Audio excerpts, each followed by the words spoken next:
Greetings, fellow investigators, and welcome back to our video podcast, Into the Darkness, where my friends and I play the Call of Cthulhu role-playing game. I'm your host, Tom Rayleigh. The scenario is Mr. Corbitt. It was written by Michael DeWolf, and it appears in Mansions of Badness. I'm the game master, and this is episode 5. Our recap will be given by Chris van Wyk as his character, Jacobus van der Walt. So, without any further delay, let's continue our journey into the darkness. Chris? My dearest Margriet, as you know, leaving Africa has been a bittersweet dream come true for me. The pharmacy is doing well, and I've surprisingly grew fond of my new assistant, Jenny. I've mentioned her in previous letters to you, and I believe if I play my cards right, she may just become the new Mrs. van der Walt. How I wish I could introduce her to you and Mother in person. However, in the last week, something alarming is unfolding in our quiet neighborhood here down in Arkham. It started when I saw one of my neighbors and a widower, Mr. Corbitt, drop something rather odd and quite macabre while unlocking his front door. Then one of our neighbors, Surveyor Leroy, suddenly passed away. Now, if you recall, he was the gentleman who gave me the magic playset I sent Ben as a birthday present last year. As single events, these two incidents don't seem to bear any weight. However, the last person to speak to and share something to drink with Surveyor was Mr. Corbitt. Yes, and before you say so, I did promise you to keep myself out of another mystery. But in my defense, I did not think to find anything in Surveyor's glass. Much to my surprise, there were remnants of what seemed to be spores in the leftover liquid. Horatio Horngold, my friend and neighbor from the university, suggested that we take the contents of said glass first to the university and then see a specialist at the local hospital for further analysis. We would then take the results to the police, and that would be the matter closed. If only this was the case. Horatio noticed an orderly named Randolph Tomaszewski paying way too much attention to our conversation at the hospital. Following the meeting with the specialist, Horatio and I met up with Eugene Eban and Peter Harrow at Eugene's carpentry workshop. We planned to share the results of our finds and have a quick lunch. Now that I think of it, I must order one of Eugene's coffins. They are rather exquisite and seem quite comfortable. And, I do need a place to store all the dried peaches from last year. But, I digress. Peter and Eugene did some sleuthing of their own. According to the information Peter found, Mr. Corbitt's wife and newborn son died under strange circumstances, and there had been a witness. The nurse, Miss Dunlop, who assisted with the delivery of Mr. Corbitt's son, was found unconscious next to the bodies of both Mrs. Corbitt and the child. Miss Dunlop was initially committed to hospital, but after regaining consciousness, moved to the Arkham Asylum. The apparent shock of losing both patients proved too much for her to keep her sanity, and she was herself, at least, as I understand, she passed away a few years earlier. Eugene shared information pertaining to the living. He saw something move in Mr. Corbitt's basement. But how can that be? As I write all of this to you, I can see how it may seem as the notes to a rather exciting detective novel. Alas, it is all but so. Do you remember the sermon old Reverend Michon gave about devil worship when we were children? The one where Father was so cross with him because he was so graphic in his descriptions. What happened next makes me believe there is much more truth to what old Reverend said that day than what we were made to believe. As we were digesting our newfound information, the same orderly that we saw earlier at the hospital walked by the workshop. He had an urgency in his step and a nervous glance over his shoulder, like someone that had burning fear of being found out. With our suspicions raised, we decided to follow him to what turned out to be his place of residence, a rather seedy-looking block of apartments in downtown Arkham. Peter and Eugene decided to confront him, while Horatio and I watched the back of the building. I've never seen a man fall himself to his own death, nor did I think I would grow cold with shock as I saw Tomaszewski's body lay motionless, broken and bent in front of Horatio and myself. Why ever did I call out his name when I saw him climbing out of that 5th-story window? Maybe it was some higher hand's way of retribution, for what Peter and Eugene found in Tomaszewski's apartment can only be described as the possessions of a devil worshipper and the results of his twisted acts. It would seem, however, that this evil has crept into our neighborhood. On one of the shelves, a woven basket stood with fresh fruit and vegetables. The same kind of woven basket in which Mr. Corbitt has brought all of us, at some point or another, the same vegetables and fruit from his garden.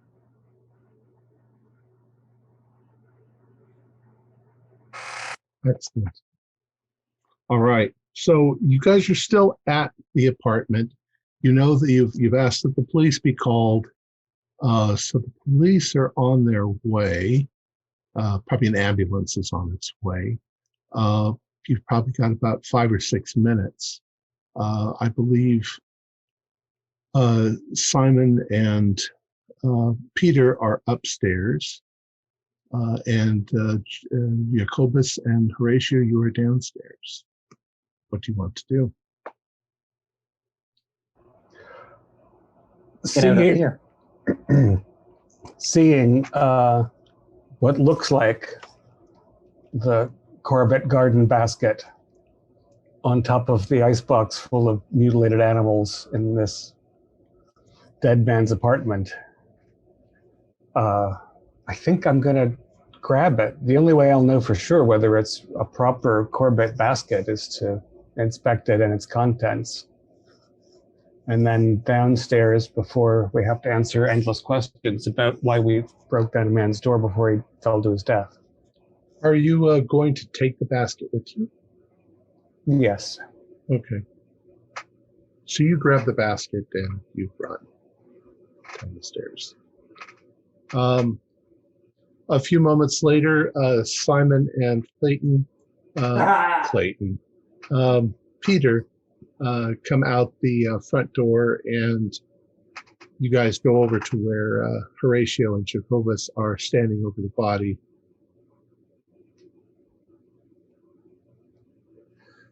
By now, a few people have come out from the inside of the building.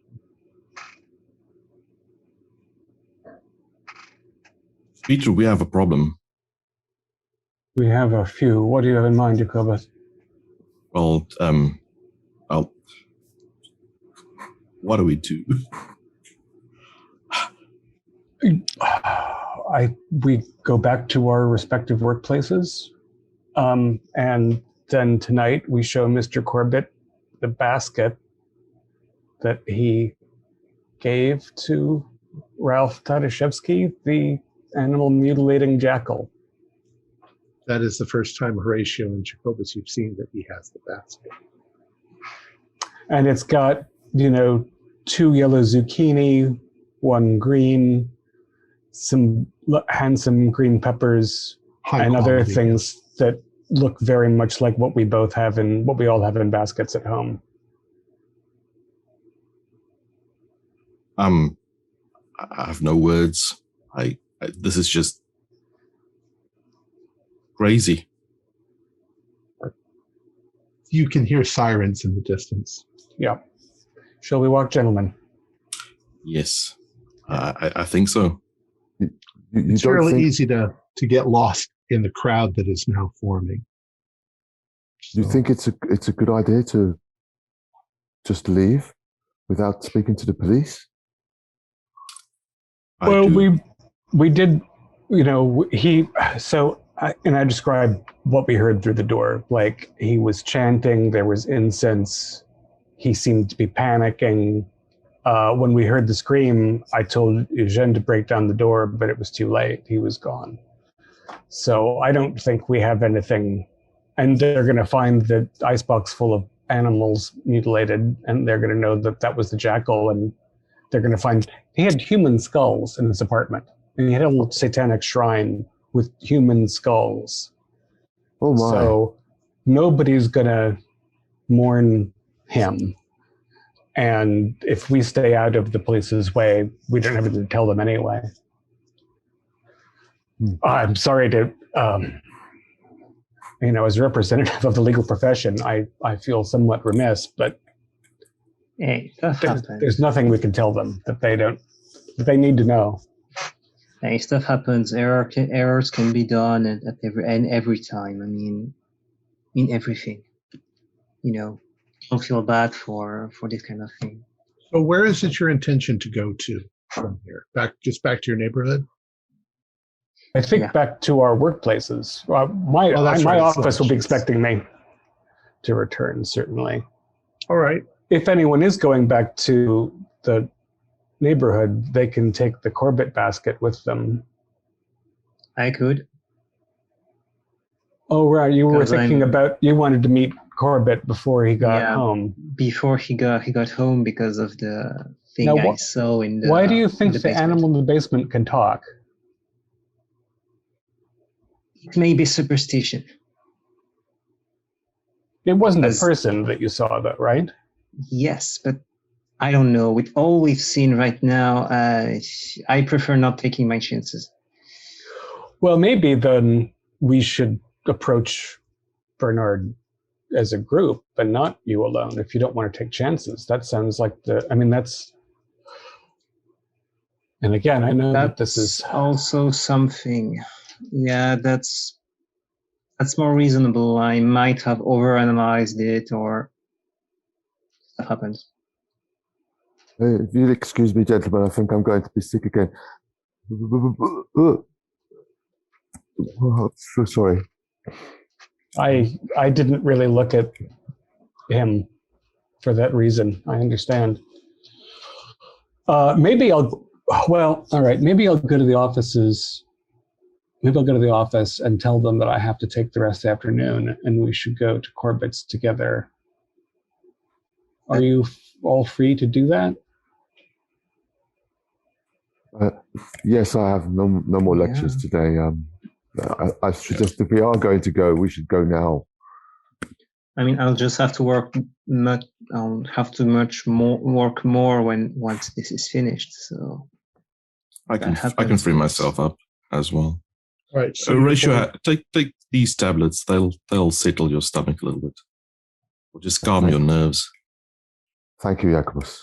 So as I understand it, you guys are going to go back to your offices and dismiss yourselves, and then get back together, and then go see Mr. Corbitt at his shop. Or go to Corbitt's house and see if there's really an animal in the cellar? yeah, I mean, if we're going, I can call the office rather than going if we're going to take the rest of the day off. It does feel, I mean, maybe it's the fact that a man just fell 5 stories to his death that makes this seem very urgent, but, and, a little perspective would be good. I mean, it's the day after the 4th of July, too. Nobody's really getting any work done. That is true. And Jacobus, I have to rely on you for transport back home, or sure. wherever it is you wish to go. I'm quite happy to. Well, if you have something that you have to finalize at the university, I can take you there. No, it's not necessary. But if you don't mind, I just need to stop at the pharmacy and then we can head home.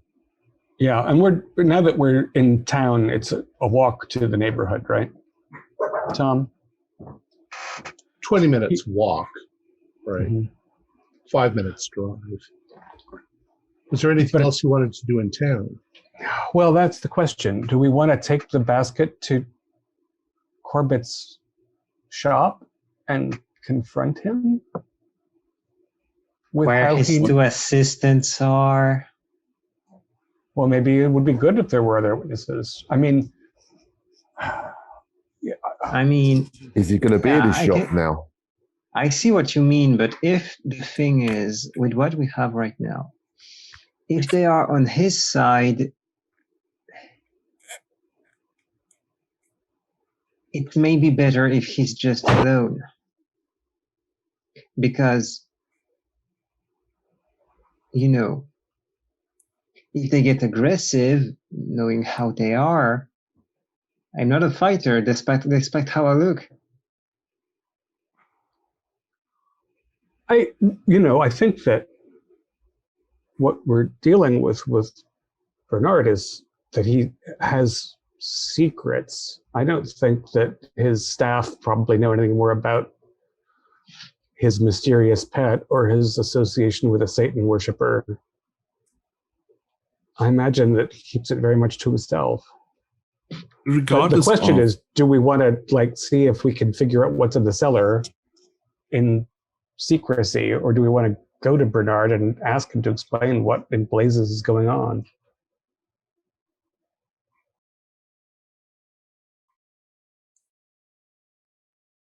I'm pretty convinced that he will talk himself out of explaining the basket to us. If we were to find additional proof, it may be easier to confront him. But again, I don't feel, just after what happened, breaking into his house does seem a bit extreme. I'm not talking about breaking into his house, but just asking him as he goes towards his house. So what will we ask him? Well, explanations in general, the fact that we found the basket at the place of a satanic cultist, and, well, with other words, because I'm not that good with it, but because if his two guards, workers that are with him, he has an entire shop. We don't necessarily know everything that's in it. There might be weapons. We don't know.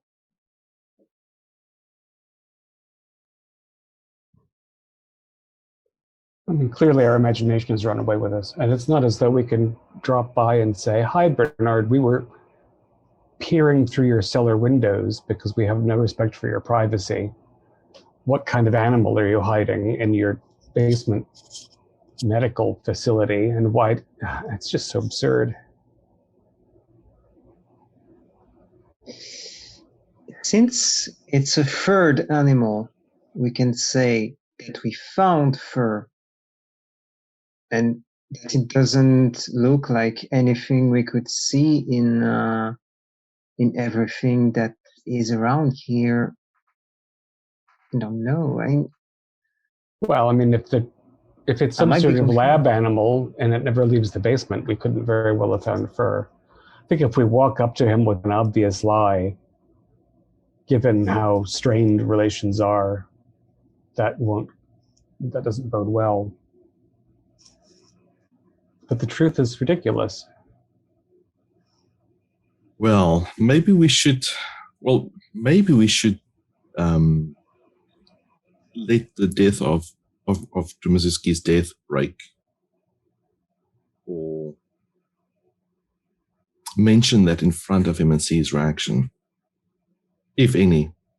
In terms of the animal, the thing in his basement, maybe, Eugene, you can approach Mr. Corbitt and say, you were walking towards work this morning and you noticed raccoon through the window. You saw movement and you think it's raccoon, and see what he says. Something like that. I mean, it's still. I mean, if he dismisses these questions, they won't end up with a lot of info. If that gets him hostile, I'm thinking about this right now, but if that gets him hostile, we might not get any information about what's in his greenhouse. So maybe I should ask about his greenhouse first, as he gets home. And Horatio looked inside the greenhouse and didn't see anything very surprising. Exotic plants and statuary. Now that I've seen the kind of paintings and books he has in his home, the statuary is even less surprising.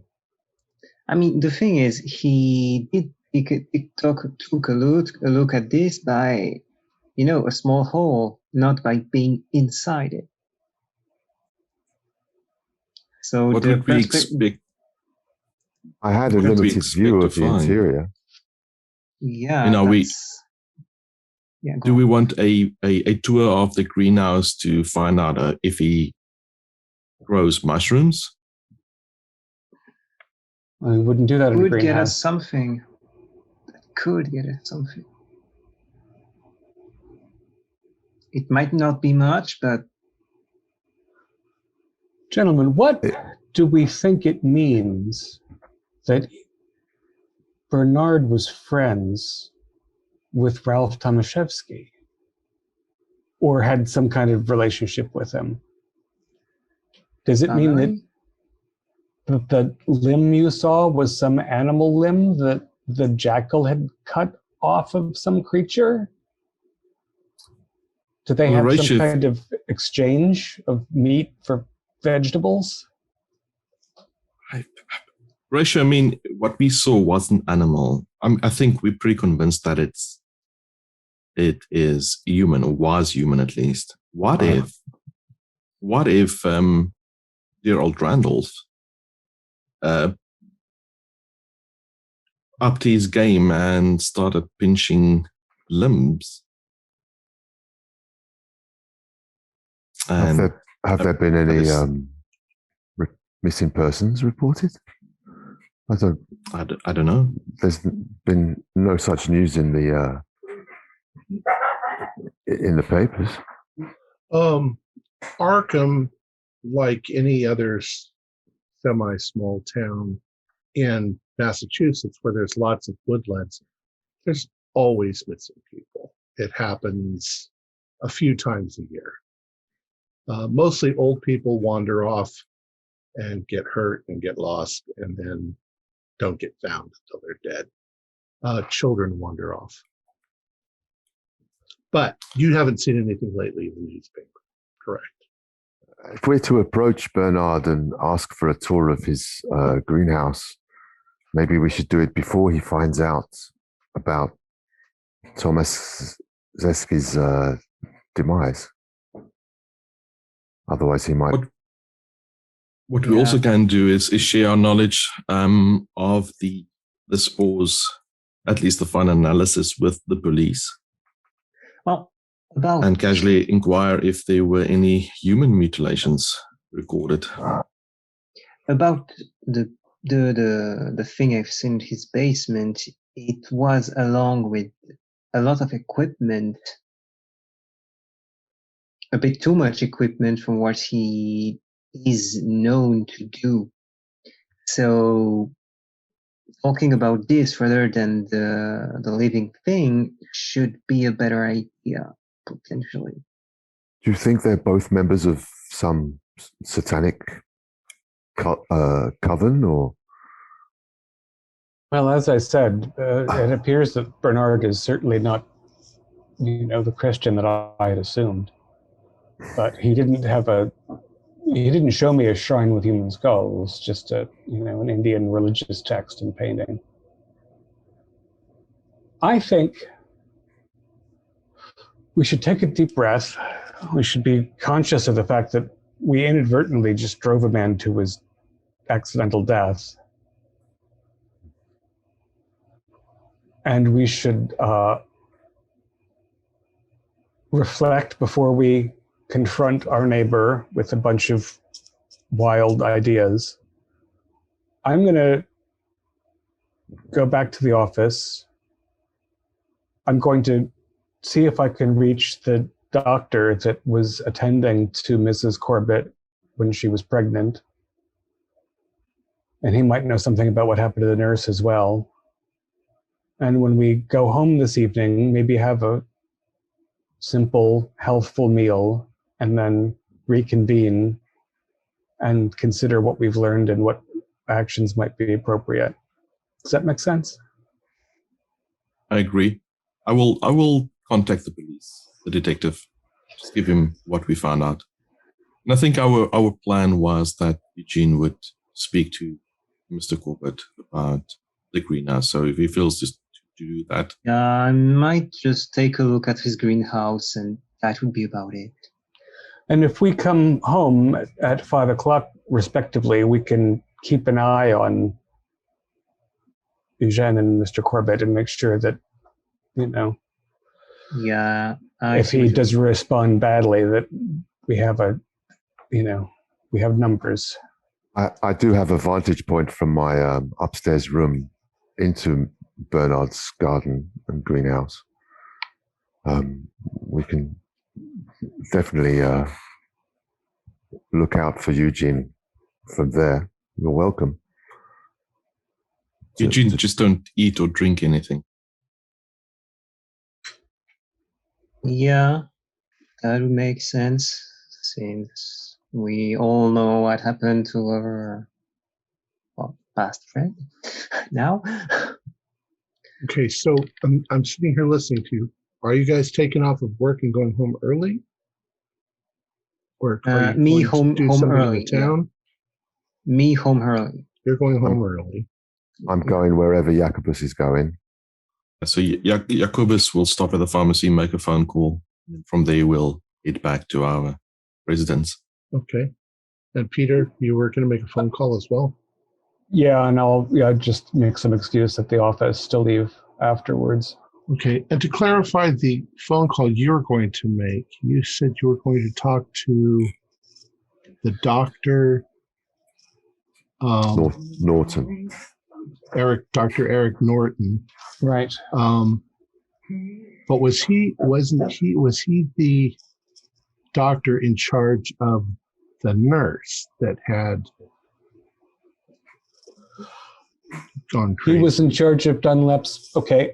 Well, I would like to talk to him. I also thought we had, when I sent my clerk in this morning, he was also supposed to find out who was attending to Mrs. Corbitt during her pregnancy. No one, just the nurse. Okay. Then that's the only doctor I have to call. Okay. Yeah, Dr. Norton was Dunlop's doctor. Is that right? He was in charge of the sanitarium that she got Okay. put in. And he's retired, isn't he? Yeah, probably at this point. But he still lives in town. All right. So, and Jacobus, who are you going to call? I'm going to call the detective that that attended to Surveyor's death. That was Whitfield? Whitfield, yes. Yeah. Officer Whitfield. Okay. So let's do Peter first. Peter, you make a phone call. It takes you a little bit to get a hold of him, but you eventually get a hold of Dr. Eric Norton. He is now in his 70s, and he's recently retired. Yes, this is Dr. Norton. What can I do for you? And I sort of give him the lawyerly credentials to sound like I'm not just a random lunatic, and I explain that I'm a neighbor of Mr. Bernard Corbitt. Mr. Corbitt, yes. And he's been acting peculiarly of late. Oh? Yes, and I'm a bit concerned about him, and I'm curious as to the condition that you found the nurse in after his wife's and child's unfortunate passing.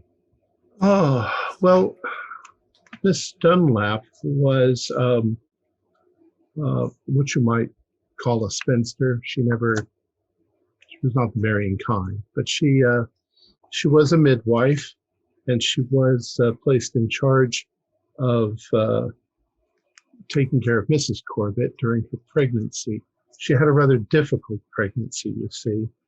A lot of sickness, vomiting, discomfort as it progressed. And as it turned out, the child was stillborn. We don't know exactly what happened. She was found in a catatonic state. She was brought to the sanitarium, and she survived for a number of years. She never spoke. She never acted or reacted. We had to feed her. It was as if she wasn't there. She was out of her mind. As I recall, though, there was a few moments just before she passed that she began mumbling rather incoherently, probably reliving the experience. She said something about the child. I think she Was was it- regretting She was regretting something. that it had died. Possibly. Was it your impression that her condition was caused by the shock and distress? Well, she regarding was the- an old woman. I think she may have had a stroke. Mm. Is it possible that Mrs. Corbitt passed because she was unassisted because of Miss Dunlap's condition? I suppose that's possible. So when Mr. Corbitt called, finding his nurse catatonic, his wife and child dead, Yes. I'm sure the authorities came. Were you one of the responders to the event? I was not. That would have been somebody at the hospital, I'm sure. Yes. But from what I understand, yes, she was catatonic, and it was quite confusing at the time. She was the patient that I took care of. Apparently, the wife and the child had died.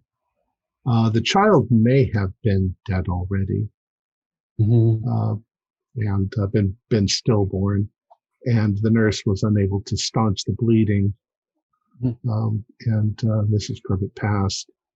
And then apparently Mr. Corbitt came in and found it in this state. Rather traumatic, I'm sure. I'm actually surprised that he hasn't seen a psychologist. He's a very, very private man. It's a wonder to me that he still lives in the house where such a tragedy occurred. Well, psychology is an odd thing. A lot of people are afraid of psychologists. It's true. Well, I very much appreciate your time. If I have news and you're interested, I'll be in touch again. Hopefully, it's just a passing storm. I'm sorry I couldn't be of more help. Sometimes one doesn't know just what questions to ask, after all, and some things are lost to time. Indeed. Thank you very much, Doctor. You're welcome. And Jacobus, I'm sorry. Who are you calling? Detective Whitefield. Good afternoon. This is Detective Whitfield. Detective, it's Jacobus van der Walt speaking. We spoke. Yes, we spoke. We met at my neighbor's Oh yes, I incident recall. that I had. We took the contents of the glass for a second opinion, and we actually spoke to Dr. Jenkins at the university as well as Dr. Wells at the General Hospital.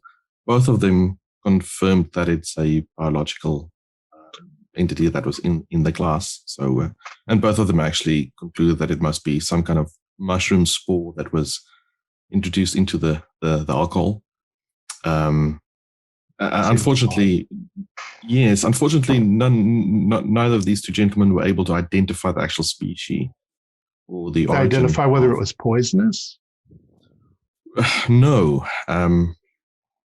Dr. Welsh mentioned that he will perform a few additional experiments to see if he can identify and actual properties.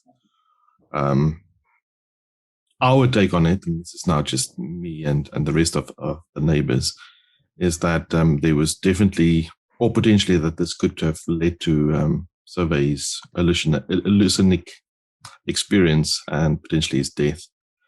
Interesting was one of our neighbors, Mr. Corbitt, is quite a fundi in terms of growing vegetables and edible plants and so forth. He actually suggested that it could be a local grown mushroom that introduced the poison, or some sort of poisonous mushroom. Yes, and it may be worthwhile to follow up that lead with him to see what he says and explore that a little bit. Can I ask you, at least this has no actual weight, but it's a question I'd like you to answer honestly. How is Mrs. Leroy acting? Is she Does she seem grief-stricken, or is she... She was pretty grief-stricken. She went to, as I understand, she went to visit her sister. She definitely weren't in a state to... she was taking Survey's death quite badly. Because frankly, between us, if there's a question of poisoning, and from what I understand, from what you and the others have said, there was some tension between them. It's not the first time that a wife has murdered her husband by poisoning him. That may be, but from my experience with both Survey and his wife, it wasn't. I don't think the tiffs they've had would lead to something as dramatic as the one killing the other. To be quite honest. Well, to be quite honest, husbands and wives kill each other all the time, and they're never the kind of people that would do it. Otherwise, look quite bad. Keep me apprised if you find out if there's a toxin actually involved. I'll contact the botanist. You said the university. Yes, Dr. Wells. Well, that's Dr. Jenkins. Yes, at Dr. Jenkins. I will. I'll see what he says. At the moment, we're working on the case. So far, it seems as if there's a little bit of funny business going on here.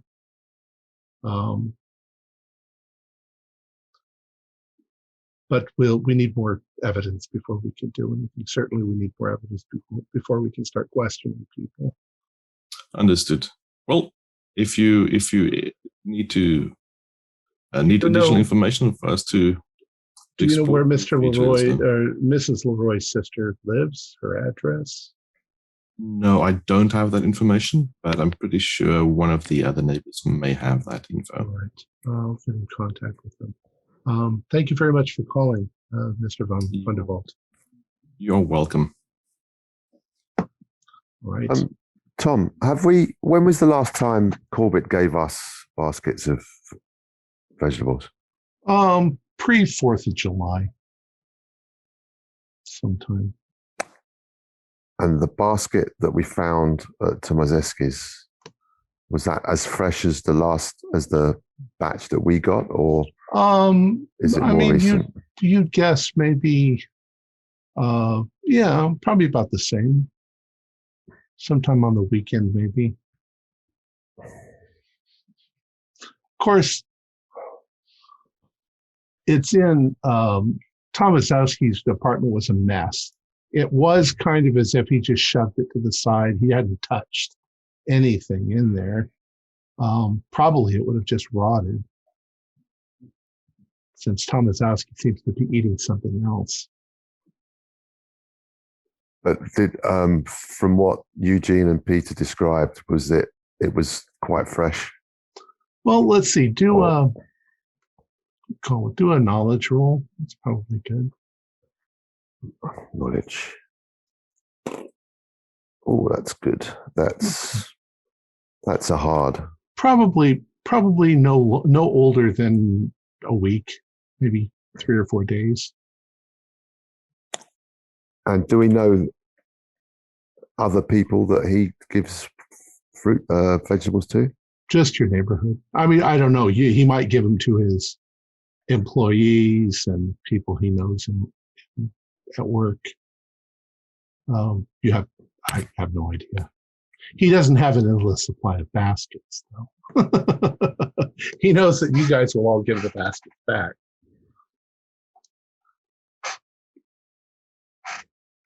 Okay. All right. So are we going to move to the end of the day, 5 o'clock? Unless you have something else you want to do before Mr. Corbitt heads home. I'd like to phone my friend John at the hospital. Okay. Jacobus, what can I do for you? John, again, sorry to impose. I know it's nearly end of day for you as well. I have a rather strange question to ask you. Sure. Have you ever experienced? I mean, you do keep a morgue at the hospital, right? Yes. Did you ever experience body parts go missing? Body parts go missing. Yes.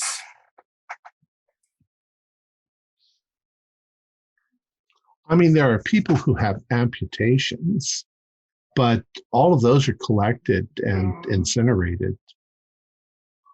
And who is responsible? Who's generally responsible for that? Whoever's cleaning up the operating room, the orderlies would, they'll take that kind of bio waste to the incinerator and incinerate it. Okay. Right. I think that answers the question I've had. Thanks, John. And I know it seems quite odd, but thank you. Question. Are you starting a collection, Jacobus? No, it's just something that I read in the paper and I was wondering. But I'll tell you more. Maybe this weekend over a beer. That sounds nice. All right. All right. Thank you. All right. Maybe looking at what happens into our neighborhood to make sure if there isn't any potential danger before I go see him. Okay. Your neighborhood looks exactly the way it always does. Okay. Neat and clean and lovely. All right. So it's almost on the dot 5:15 when has everybody returned home? All right, so you're all home. I've sent Marta off on some errand because I'm a little embarrassed by how gruesome this has all gotten, and I'm watching from the front room through the window with the lights out behind me. What time was Eugene planning on going over to? I assume right when Corbitt? it gets home, right? Yeah. When Corbitt gets home. Yeah. Okay. All right. So Mr. Corbitt pulls up at 5:30. He parks his car in the carport, and he gets out. He's nicely dressed, as he always is. And Eugene, are you waiting for him there, or are you in your yard and you wave at him? What do you do? I'm getting out of my house by the time he comes, so that it feels a bit more natural, like getting something at my side, acting like I'm getting something from my house, maybe a piece of wood that should be found, or something of that idea. So you want to make sure that he sees you, and you see him. All right. So he's getting out of his car, and he's turning around, and he sees you over there. He gives you and he's about to turn and go into his house. What do you want to do? Do you want to let him, or do you want to go? I'm gonna call for him, not like loudly, but politely. Oh, Eugene, what can I do for you? Well, hello. I think about your proposition of visiting your greenhouse. Oh. And since I had a bit of, how to explain this, disorganization, I think it was a bit good thing to do for a change. Simply. You do mostly coffins, don't you? Do you ever do any fine art sculpting? I mean, if I have the plans, I can do fine art in general. My fruit basket. I mean, this can be done in I don't know, maybe 40 minutes. That's really fast. But I'll show you something that I'm talking about. Do you want to do that now? Give me about 15 minutes so that I can clean up and change my clothes. And just meet me in the backyard. And patiently waiting. right. In the So he meantime, goes- I'm with my telescope. So he goes into his front door, and you see the lights come on upstairs, and he's probably changing his clothes. Yeah, as long as he doesn't go down, it's okay. He comes out. He's not dressed the way that he would dress on Saturday, which is, his bib overalls and gardening stuff. But he's dressed more casually, and he says, come on, I'll show you. And he pulls out his key ring, and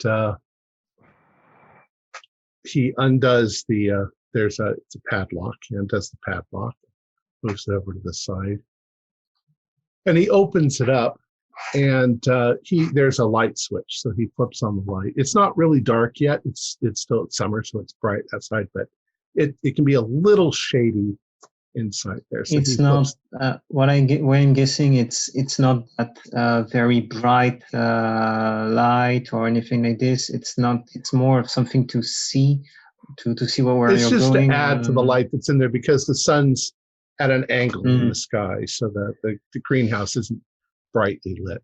But it is bright by comparison. It's also very hot.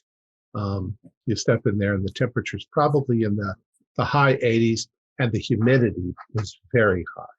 So yeah, tropical. Your clothes immediately sort of suck onto your skin. He says, humidity, come inside. I want to close the door. I try to keep the humidity between, yeah, for the plants, of course, 60 and 70%. So as you step inside, you look around, and there are exotic plants everywhere. He starts to show you some of them. He has a lot of orchids, and he has plants that he says are insectivorous. They eat bugs. I'm definitely going to do is the smelling things, because, Yeah, and he says some of the orchids have very strong perfumes, and some of them don't. And a lot of the pitcher plants that are from Madagascar and Borneo, they have liquid inside that the insects fall into, and he explains there's nectar around here, and the insect lands on this because it wants the nectar, but it doesn't realize that the nectar is actually a mild narcotic, and the insect gets drunk and then just loses its balance and falls in and drowns. We have a different way of dealing with flies in France, which is we take syrup, very sugary syrup, and we put it in a little box shaped in such a way that the fly then just gets the flies can get in. Yeah, baited by the sugar, and then she can get out because she's stuck and can't find the hole. There's a number of these plants that are actually exactly, they do that. This one here, you can see it actually has little windows all over the top of it, so that when the insect gets inside, it sees the windows and it can't find its way out. They're fascinating plants. These orchids, he talks all about the orchids, and he says, I have a number of different exotic things. These plants over here that have the orange and blue leaves, they're from the Himalayas. They're beautiful plants. This is just a hobby. It's something to sort of occupy my mind. But I mentioned a statue. Let me show you this. And he walks you towards the back of the greenhouse, the far end of the greenhouse. And there is a large barrel, like an old whiskey barrel, cut in half. And it has this vine that's quite thick at the base, but it goes up and it goes into the rafters of the greenhouse, and it spreads out. And it's got these beautiful blue, purplish blue flowers that are large, maybe about like this. They're trumpet shaped. You can sort of smell the fragrance. There's a fragrance coming from them. And right at the base, in front of it, there is a plinth with a golden statue sitting on it. It looks like this. And he says, this is a statue I acquired when I was in India. It is the god Yara or Yama. I forget the name, Yama. Logically, that should be Yara, because I can see Yama from a Japanese perspective. Ah, so you know something about it then. But this statue, it looks gold, but it's actually wood. And then it's been gold leaf. But you can see the intricate details. Could you do something like that? It could take time, but it's possible. I mean, I will still need to take a bit of photos because I won't be able to remember it. Yeah. But yeah, stuff like this. Quite honestly, I mean, if we could find these sort of things sell very well at my shop. People like these exotic things. Oh, you have it at your shop? Well, I don't have anything like this. I have a few things, but and he looks around, and then he starts ushering me back to the door. So this is my little collection. Well, it's a little, but very pretty. Not yeah. little. I always come in. I'm surprised to see what's blooming today. And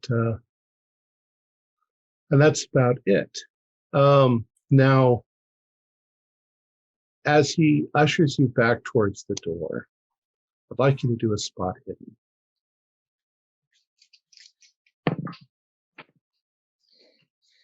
$15. What does that make?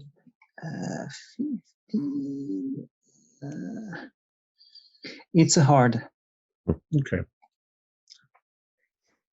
So, as you get to the door, and he sort of puts his arm, up like this, just to sort of friendly help you out the door. Okay. You glance back at the greenhouse, just to get it in your mind one last time. And as you look, you realize that all of the blue flowers on that vine back there are pointed directly at you. And you're pretty sure that they were all over the place when you saw the plant to begin with.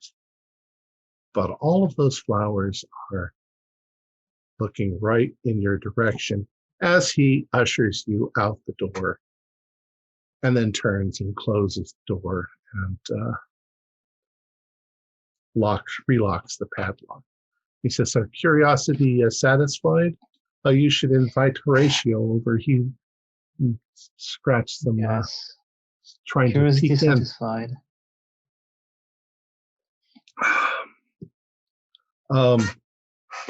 Well, I mean, is there anything else? Enjoy your evening. I will be looking forward to do your sculpture, though it's not really in my usual style, so it will take time. I could certainly pay you quite a commission to do something like that. There's an endless variety of statuary that you can find in the Orient. All right. So, anything else before you depart? Not really. I'm gonna simply. So, what the rest of you saw, if you were observing from with your spy glasses, is you saw them go in and then come out, and nothing seems to have happened. Assuming Eugene doesn't run down the street tearing his clothes off within the next 20 minutes, we'll be okay. Correct.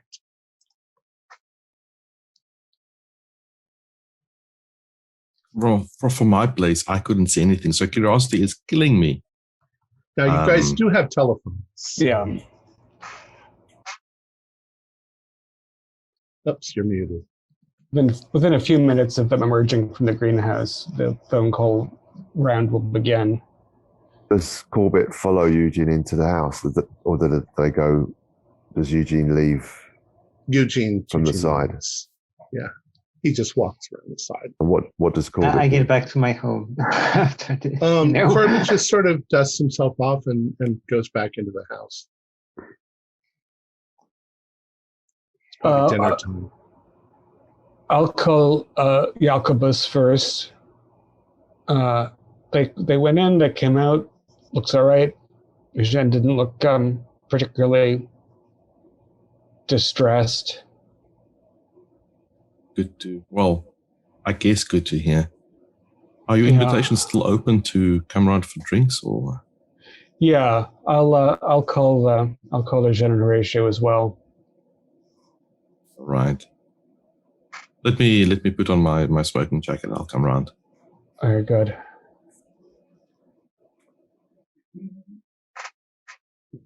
Given the era, I'll mix up a pitcher of martini. Horatio, are you calling anyone? You're the one that observed. Doesn't Peter phone me? Do you call me as well? Yeah. Of course, Peter couldn't actually see. Peter's got the house between him and the greenhouse. Yeah. So But once Eugene... He probably called you.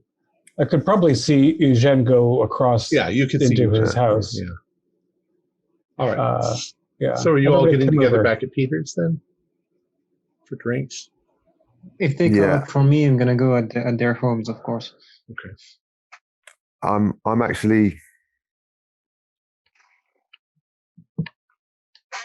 gonna bring some of my pirate memorabilia along with me to Peter's house. An old flintlock pistol and a cutlass. I'll wrap them up so it's not obvious. And so you've got a long package and a smaller package. Yes. All right, so you all show up at Peter's house after a little while. I've been thinking about this damn basket.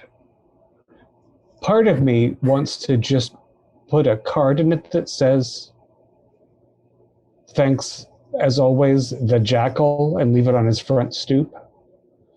But I think that shows how erratic our thinking has become since all of this has gotten so out of hand. And of course, we're going to ask Eugene for the description of the inside of the greenhouse. Any high points?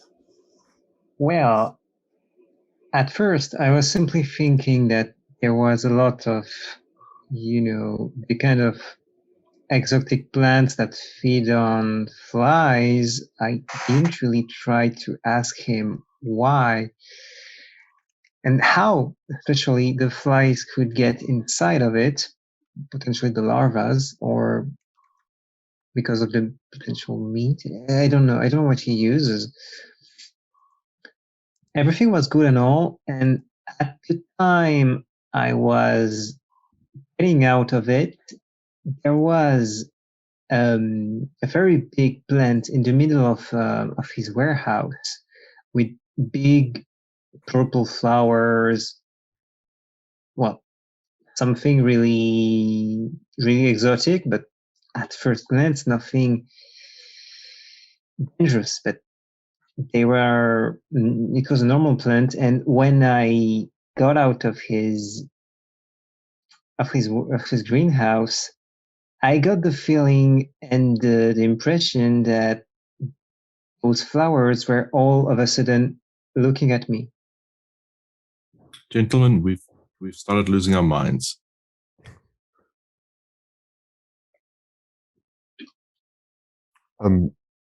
Take it whatever you want, however you want. That's how I felt. Okay. No. I'm just saying that today's been. Well, I've heard of some plants being attracted to light. Maybe they were. Well, if that would be the case, that wouldn't have been done in the first place when I entered. That would have been done. What of the statue? The name of it? Do you recall? And yeah, that there was a statue in there. Yara, I think he wasn't sure between Yara and Yama. I was thinking more about Yara because Yama sounded more Japanese. I'm not that sure, but yeah.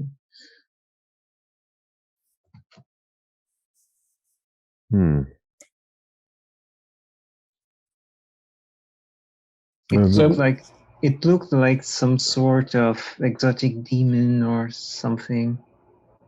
More scary Indian stuff. Yeah.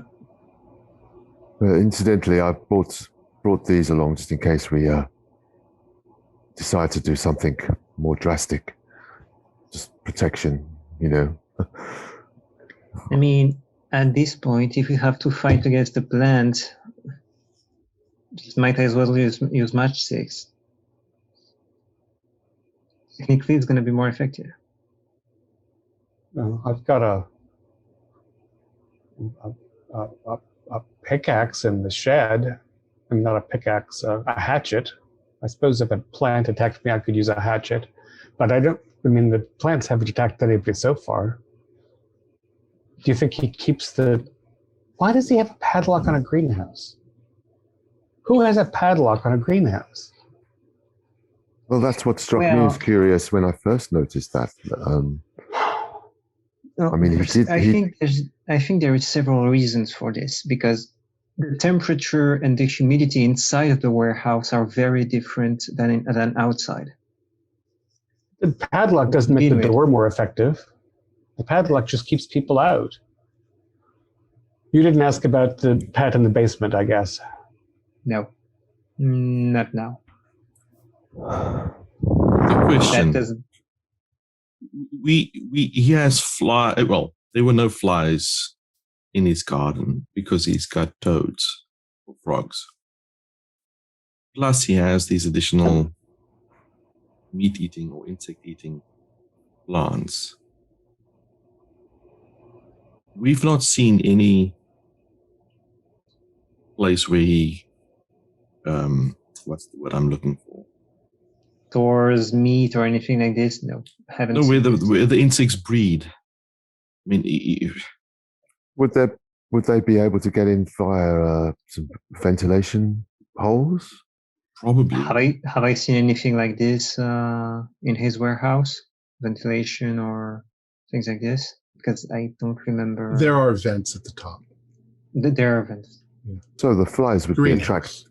The flies would be attracted to lateral, yeah, most likely. Yeah, by smells of the plants, or just like when we do it in France with syrup.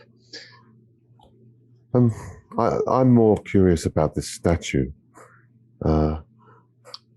Excuse me, gentlemen, and I'll be back in a few minutes. And I go back home and look up Yara and Yama in my books. Possibly might find something. Okay. Go ahead and do a library roll, I guess. Sorry, I missed that. Do a library roll.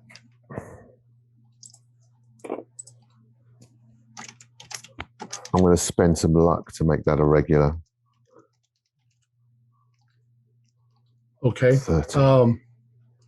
As you're looking through it, you're looking through Hindu deities, and it's Yama, god of death. Okay. Any peculiarities about this deity? Not particularly.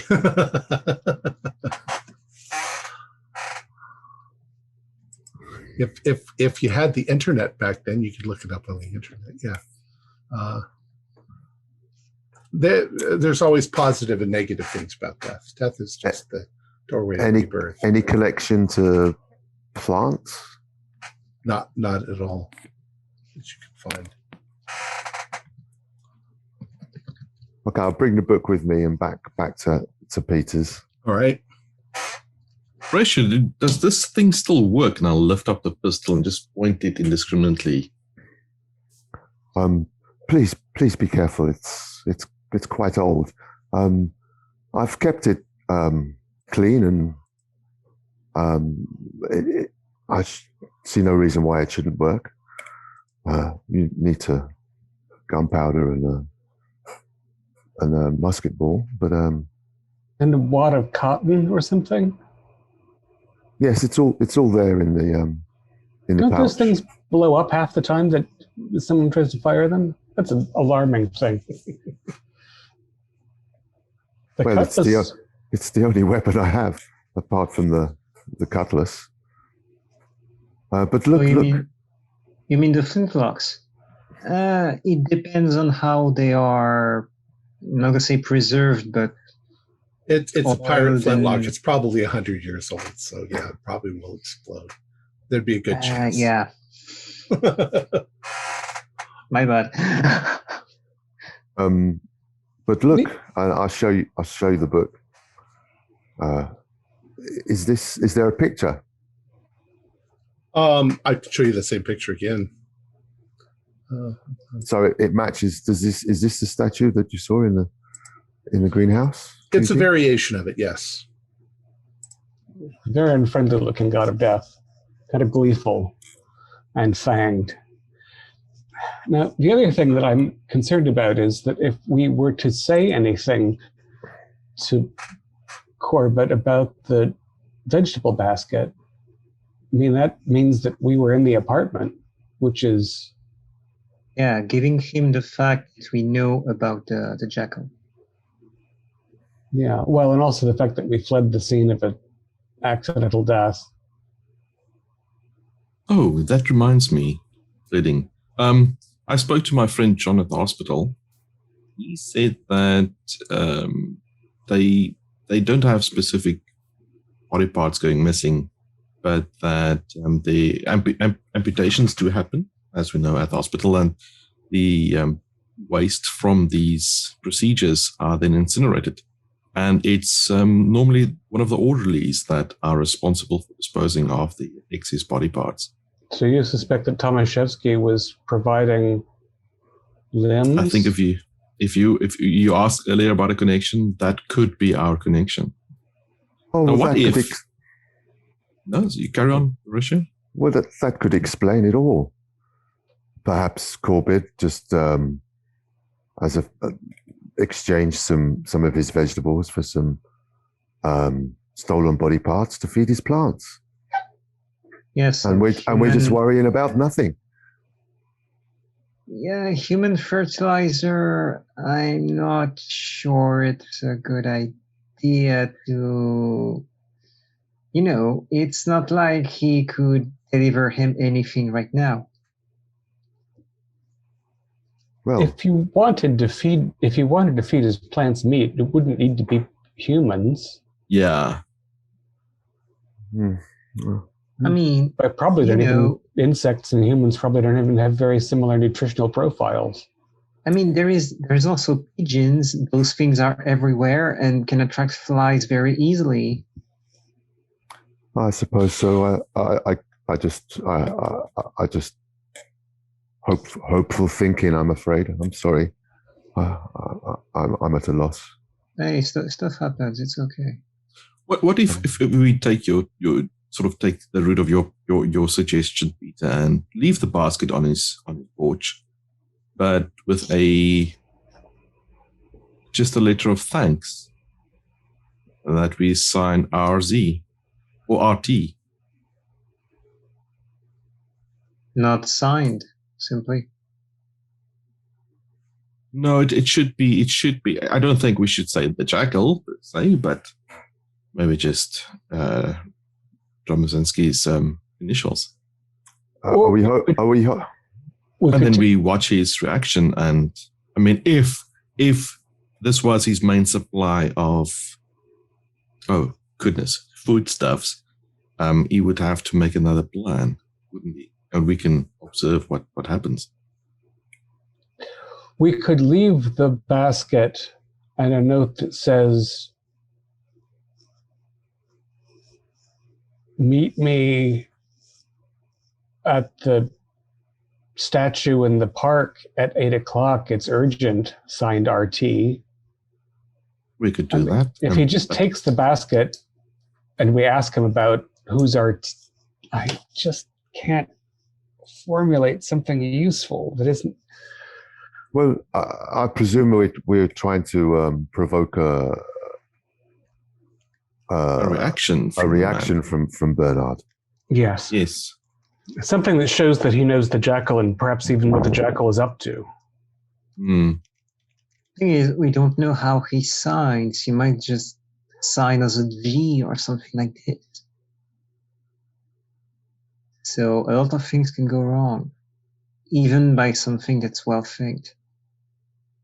All right. I'm going to check the evening paper. I assume that Arkham in the 20s has 2 daily papers, and see whether there's any news of the death. All right. Do a luck roll. You don't need a luck roll. It's probably not made it to the papers yet. So the death will be in the papers in the morning, along with the fact that he was the probable jackal, given the alarming evidence inside his apartment. And there'll be a bit of a mystery about why his door was broken open, too.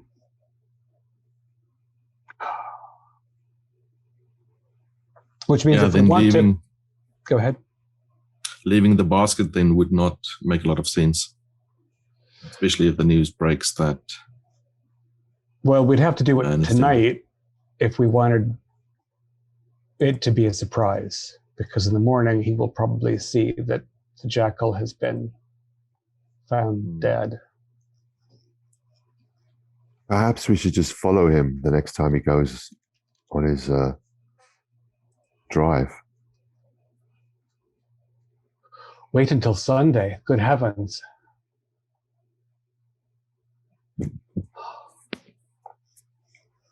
What's the worst that could happen?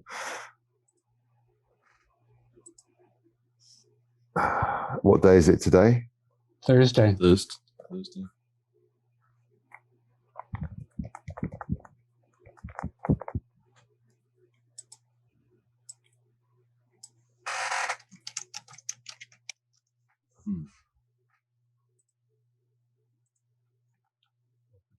Do.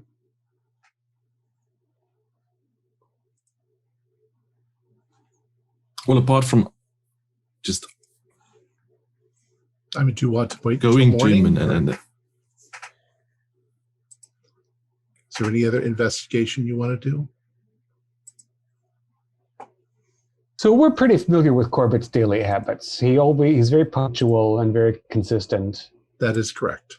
His weekday evenings, he comes home 5:15 to 5:30, prepares a solitary dinner, maybe does a little puttering, retires. We see the light go off at 9:35. 10 o'clock, we'll say. 10 o'clock. And that's been more or less constant for years. For years. do we ever see the basement lights come on? Occasionally. You can't. Some of you can see them. Some of you can't. It's I believe it's the side of the house Eugène lives on is the one that has the equipment in it. But there's also shrubbery and stuff between the buildings, so. But yes, I mean, you don't. People go into their basements, so you've never thought about it before. But sure, you're right. Well, we either wait till Sunday and follow him, or we wait till he goes to work and gain access to his house. What else is there we can do? Unless we just notify the police and let them deal with it. I don't think the police will act.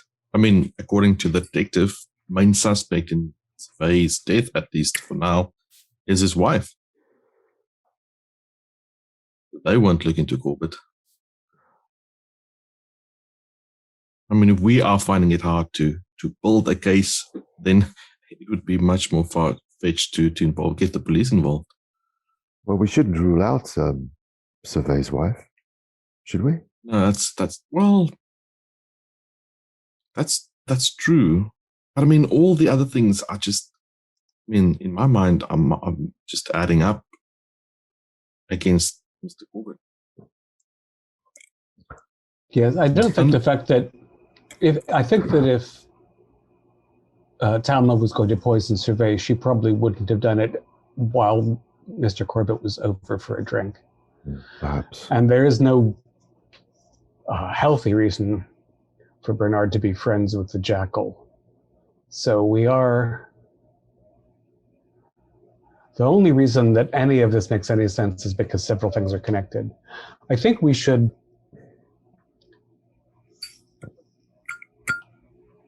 finish this round of drinks, say our prayers, go to bed, let Corbitt leave for work in the morning, and then all go and look in the cellar together through the window. And if there is an animal down there, we'll take flashlights. Maybe we can actually see what it is.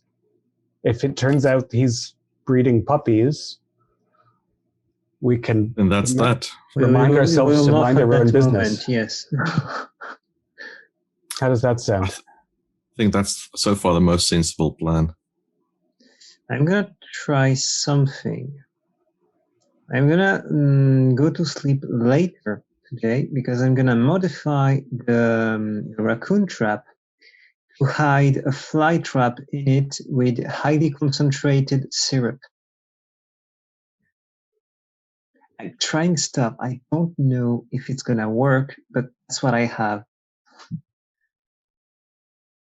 And I will finishing up tonight and tomorrow, putting it at his garden, modifying it a little bit, but Catch flies. Yeah, I mean, hidden compartments with for flies to have access to it with concentrated syrup. Okay. And I'm too nervous to go to sleep, so I'm going to be watching Corbitt's garden until I fall asleep. So I'll probably end up falling asleep in my chair in the top room, with my cutlass on my lap. All right.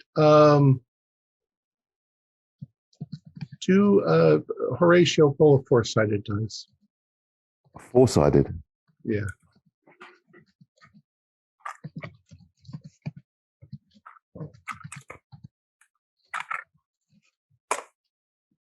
It's unreadable. 3. 10, 11, 12. It's around 12 o'clock you fall asleep. Okay. And the rest of you are going to bed, sleeping rather nervously. Eugene, you eventually go to bed as well. Yeah, later. All right. Same deal. Obviously, I don't see anything while I'm awake. Correct. Right. All right. Next morning comes, and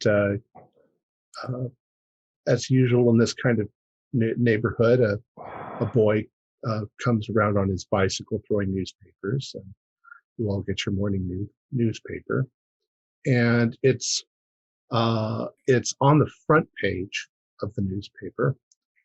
Jackal found, and a whole thing about Tomaszowski, his apartment. He jumped from a 5th-story window.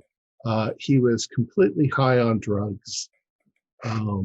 His apartment was a mess, and there was a lot of evidence to show that he was, in fact, the Jackal. And it goes on, explaining that.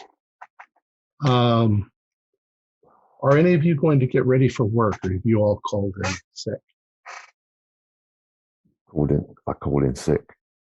Was there any mention of the satanic The police don't say everything, but yes, it appears that the man was some sort of devil worshiper and that he was consuming the body parts.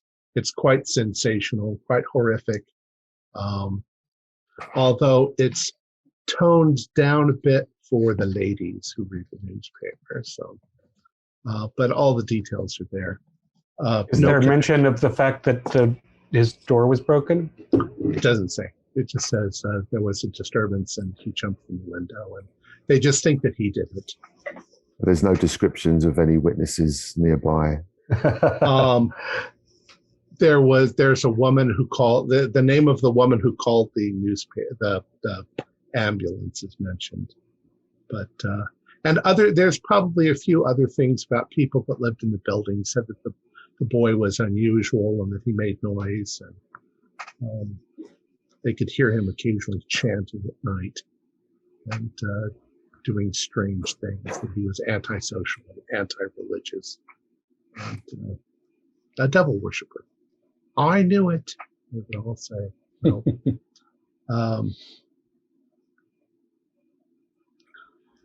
Specific content before the hours. Yay! Following your usual morning routine, you guys are having your breakfast, and you'll be getting ready. You would be getting ready to go to work, and it's about 20 minutes or so before you would normally go to work. And you guys are probably all curious, so you guys are keeping your eyes open. Those of you who can see Corbitt's and Peter across the street, you see Mr. Corbitt come out his front door. He's dressed in his usual business suit, but he doesn't go to his car. He's walking straight across the street to Peter's house. Uh-huh. And there's a knock on your door, Peter. So after I scamper away from the front window. Right. So it's a knock on your front door. Okay. 1, 2, 3. Okay. I'm going to have the paper under my arm when I answer the door. Okay. All right. So you open up the door, and Mr. Corbitt's standing there, and he says, "Hi, Peter. I'm sorry to bother you so early in the morning. I need to ask a favor of you." Of course. There's been a shipment that I've got from the Orient that is delayed, and I'm going to have to drive to New York to take care of the problem this morning. It's kind of lost notice. I should be back this evening, but it's a 4.5-hour drive. What a hassle. Summer weekend, too. The traffic might be terrible. Indeed. In any case, if I'm not back, I'll be back in the morning. Okay. If you would take care of my place and collect any mail that they dropped by today and put it in my front room. Certainly. All right. I'm sorry, as long as it's no trouble. Oh, it's really not any trouble at all. The office is quite light right now, and yeah, I'm happy to do it. Did you see this article about the so-called jackal? That's the guy that you mentioned. Yeah, I saw it.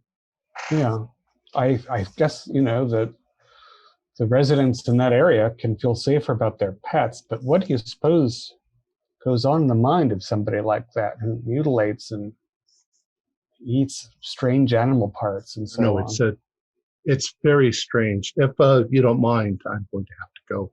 Of course, you've got a long drive. I'm sorry. You have a nice day. Thanks. And he definitely looks upset about something, and he goes immediately back across to his car and hops in his car and drives away. He leaves you the key, by the way. All right. I thought I was going to be going to the office late, but maybe I'll be taking the Friday off, summer weekend, and I'll call the office, and then I'll call I'll call Horatio first this time. Okay. Before we do that, would you like to take a 5-minute break? Sure. All right, let's take a 5-minute break. 5 minutes later. So you said that when Corbitt left my front door, he went straight to his car, Correct. briefcase in hand, dressed for work, Correct. and then he drove away. Yes. I'm willing to bet that if I walk out onto my front walk, as soon as he's out of sight, that I will see several neighbors appear as well spontaneously. Yes. Indeed, you do.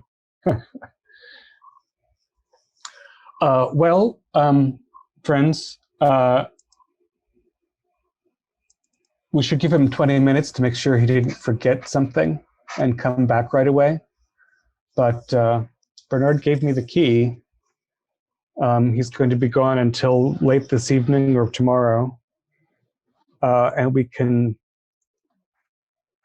put this matter behind us by determining that the most peculiar thing about Bernard Corbitt is that he has insect-eating plants. I'm going to finish my coffee and wait until 9:20. Okay. If you guys care to join me. Yes. Yeah, first thing Yes. I'm gonna go with before joining you is telling Maria to close temporarily the shop for inventory purposes All right. for one day, because it's generally one day anyway. So you all take care of your businesses to make sure that you've got some time. 9:20 comes and goes, and Mr. Corbitt No is Bernard Corbitt returning. correct. All right. I'm going to bring my cutlass. Oh, that's an interesting idea. I'm going to bring a flashlight, but I don't think I need to bear arms.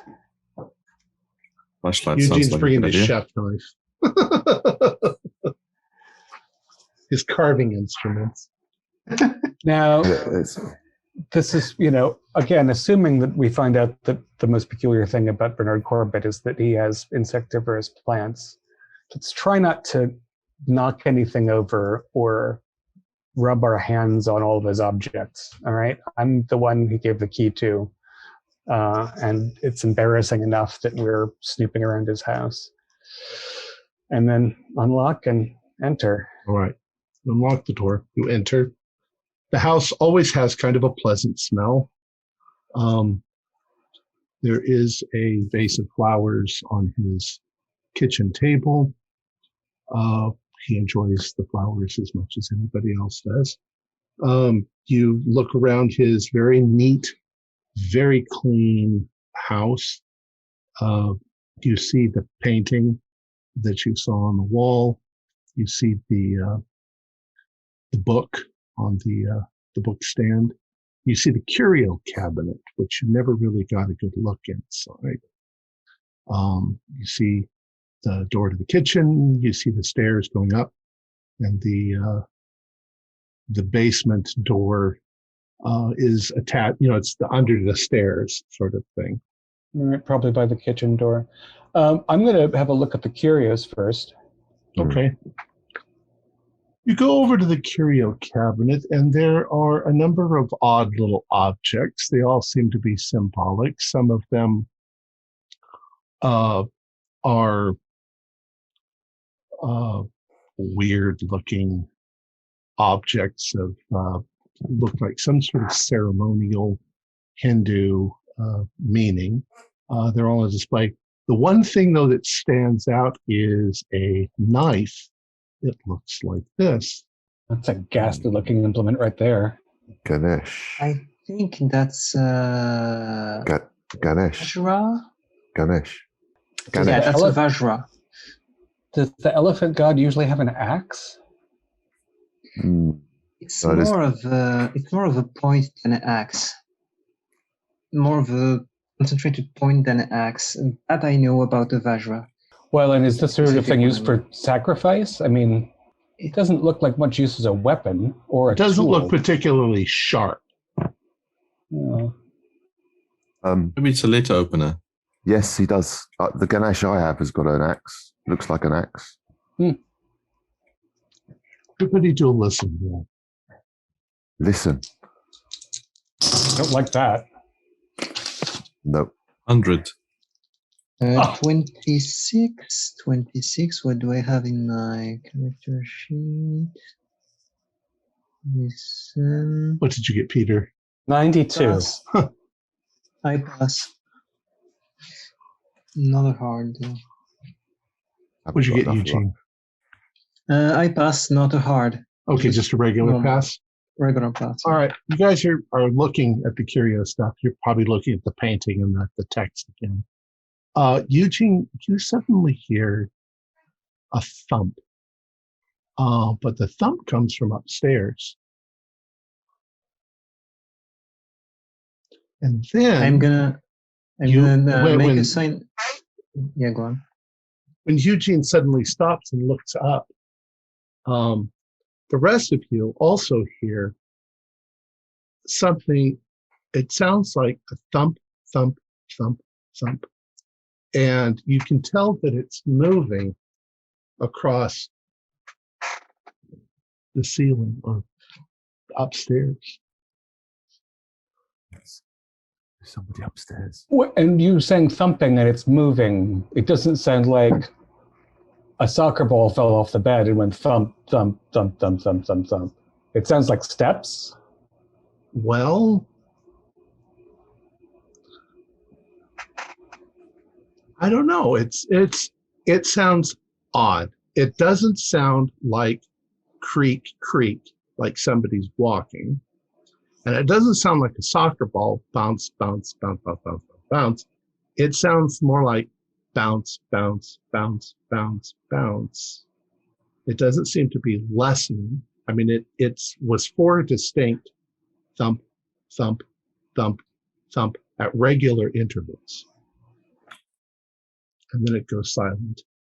Now, it was definitely something hitting the floor. There shouldn't be anyone here. No. We have there's no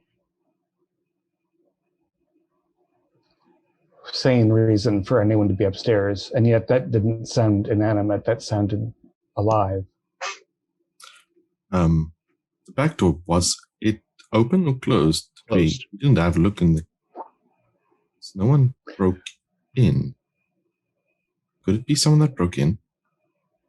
It'd be a crazy coincidence. Have you seen any window or door broke or open or anything? Well, it is July in the Northeast US, so probably there are screens and open windows all over the place, which, do not make sneaking in very hard. But again, we've all been looking at the house, and this neighborhood doesn't have a lot of prowlers. You hear it again. Thump, thump, thump. Then it stops, and then you hear eek, and a door closes. Does that feel to you like a normal animal? Are there any canes or things standing around that one could use as an impromptu weapon? Do a luck roll. I'm desheathing the sword. Yeah, maybe there's a walking stick and a holder by the front door. Guys, just take this. Peter, you can do a luck roll. On Jacobus. Yeah, Peter, you find an umbrella. Okay. An umbrella at least can keep a distance between me and something. It's pointy on the end. It's pointy on the end. All right. Up we go. Right. You go upstairs. Umbrella in hand. This is not a very elaborate house. So you go part way up the stairs, you turn, and you take another part way up the stairs to the landing. At the first landing, I'm going to call up because, again, we're in somebody else's house, even though we don't understand who's here. So I'm just going to stop and say, "Hello, anyone home?" The sound of silence is deafening when you do that. All right, I'm scared. Let's keep going. All right. Get to the stop, and there's a landing. You have to make a turn, and before you make the turn, there's a door on your right and your left. And then once you make the turn, there are three doors, 2 on one side, 1 on the other, that go to the end of the house. So there are five possible rooms up here. Are they similar layouts to our houses? Not really. Everybody's houses are unique at this time of the world. So in relation to the sound we heard when we were downstairs from above us, could we work out which room the bounce I'm is? gonna look at the Maybe the one on the end. I'm gonna look at the walls, the handles, the door handles, and the ground to see if I see anything potentially claw marks, fur, anything, bits of fur, anything like this.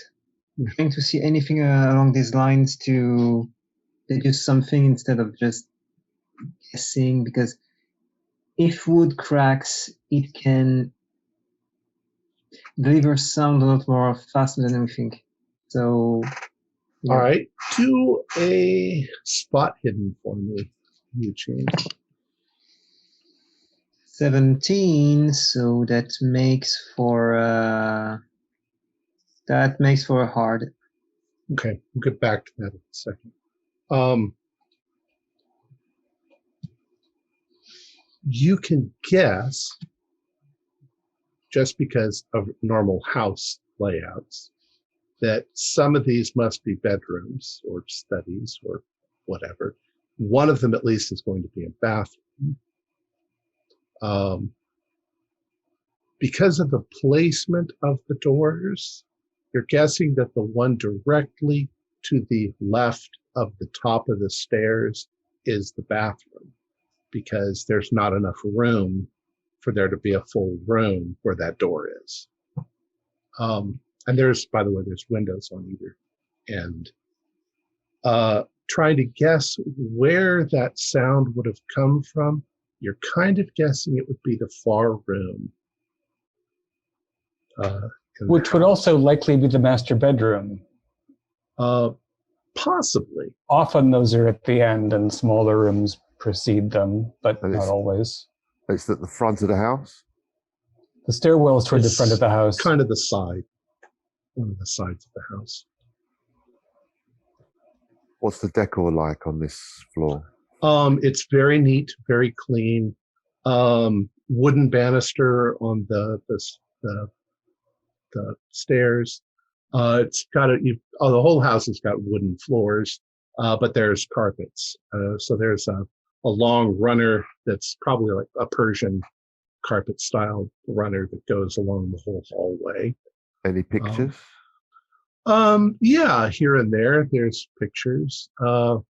In fact, you don't have to do a spot hidden. I'd say probably one of them is a picture of Corbitt and his wife, maybe a wedding picture hung on the wall. The other ones are odd little things, just nothing of particular. A seascape and yeah. And there is Indian. Maybe a little round table at the end of the hall, near the window with a little lamp on it or something. And there's nothing surprising. There aren't toys on the floor or No, nothing like that. All right, fellas. Well, to the first door on the left. Yeah, let's just go down the hall room by room. Okay. First door on the left is indeed a bathroom. It's very neat, very clean, in the sort of 1920s Art Deco style. Maybe not, because it would have been previous to that. There's some influence of maybe Art Nouveau, because it was probably built 20 years ago. And don't can I tell me. And please don't tell me it's those red and green bathrooms, because No. those are just. It's not quite that bad. But for that spot hidden, Eugene, as you're looking, you find in the sink of the bathroom a single strand of black hair, and it's about that long. Straight hair.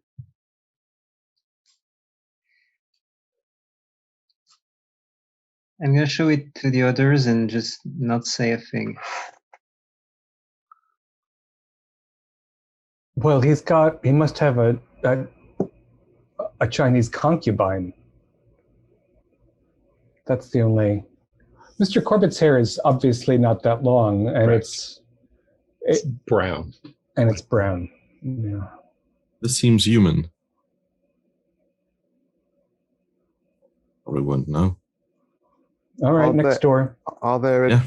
any toiletries Sure, stuff Is that it- you buy at the Five and Dime. for a man? Is the bathroom for one? Yeah, it's definitely a masculine bathroom. We don't see that two people are using it. Correct. They're There's one shaving tooth. stuff. There's One one toothbrush. toothbrush. One toothbrush. Next Oh. room. Next room. Okay. And So the let's- next room, actually, where again, you try to are- leave everything as you found it. I guess not the hair, but So the next room from where you are is directly on the right-hand side. opposite side of the stair, right? And then the other rooms go down the little. Okay, I gingerly open All right. that door. This door, when you open it, is surprisingly not quite as clean. There is dust. And when you open it, you realize that this is a nursery. But it's a nursery that hasn't been touched or entered for a long, long time. 12 years, I think. All right. Well, we don't want to leave footprints in the dust. Let's let it be. I agree. It's empty. I mean, there's no. Yeah, there's no one nothing in there. it. There's no evidence that anybody's even opened the door. Okay, I'll just shut it. The next And then- door. Right. The next door, as you open it, you realize that it is a makeshift study. It's a room that Mr. Corbitt must use for reading or for whatever. There is a desk, and the desk has a shelving right above the desk. There are a number of books and things along there. There are a number of what you call them almost like ledger-like looking books that have probably been that he must keep records or something in.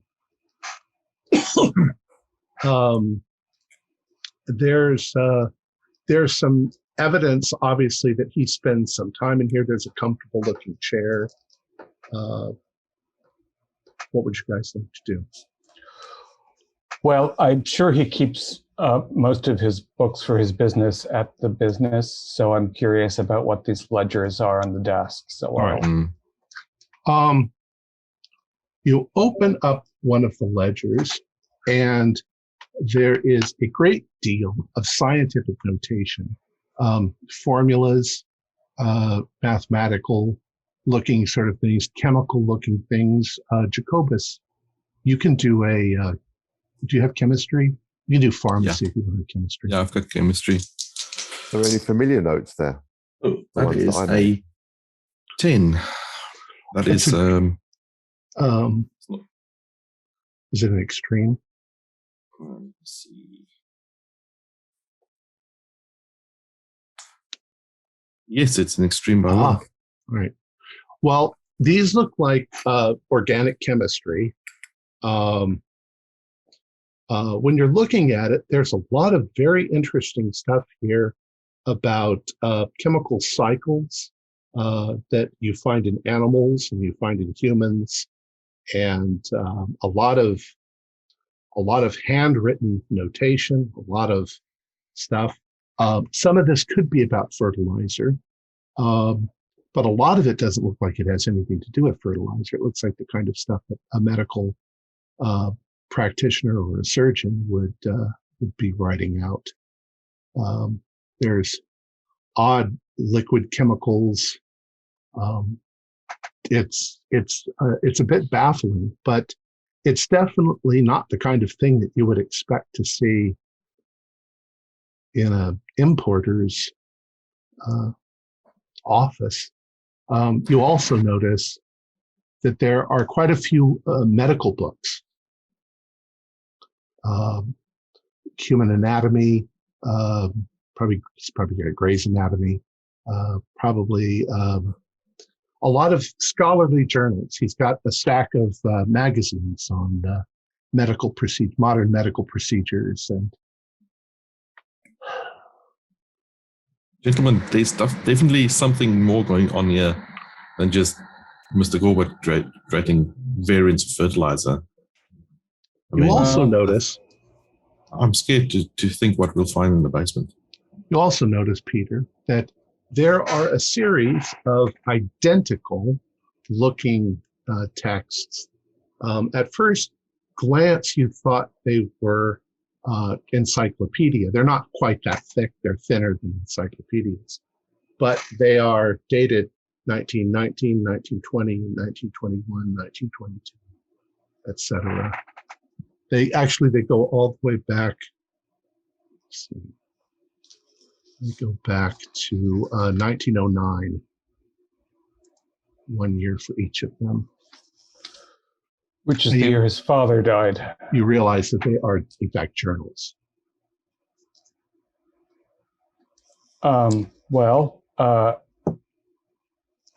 Everybody quiet for a minute. I want to listen to see if there's any more motion. We'll listen roll.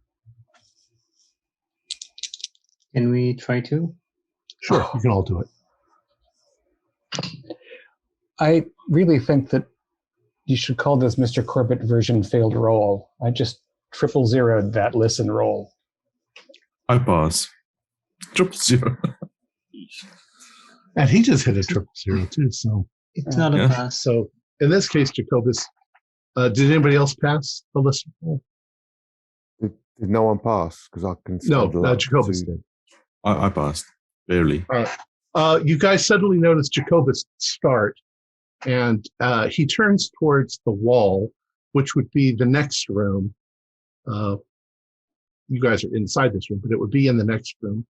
And as soon as you guys all turn your attention towards that wall, you once again hear a couple of thumps coming definitely from that room.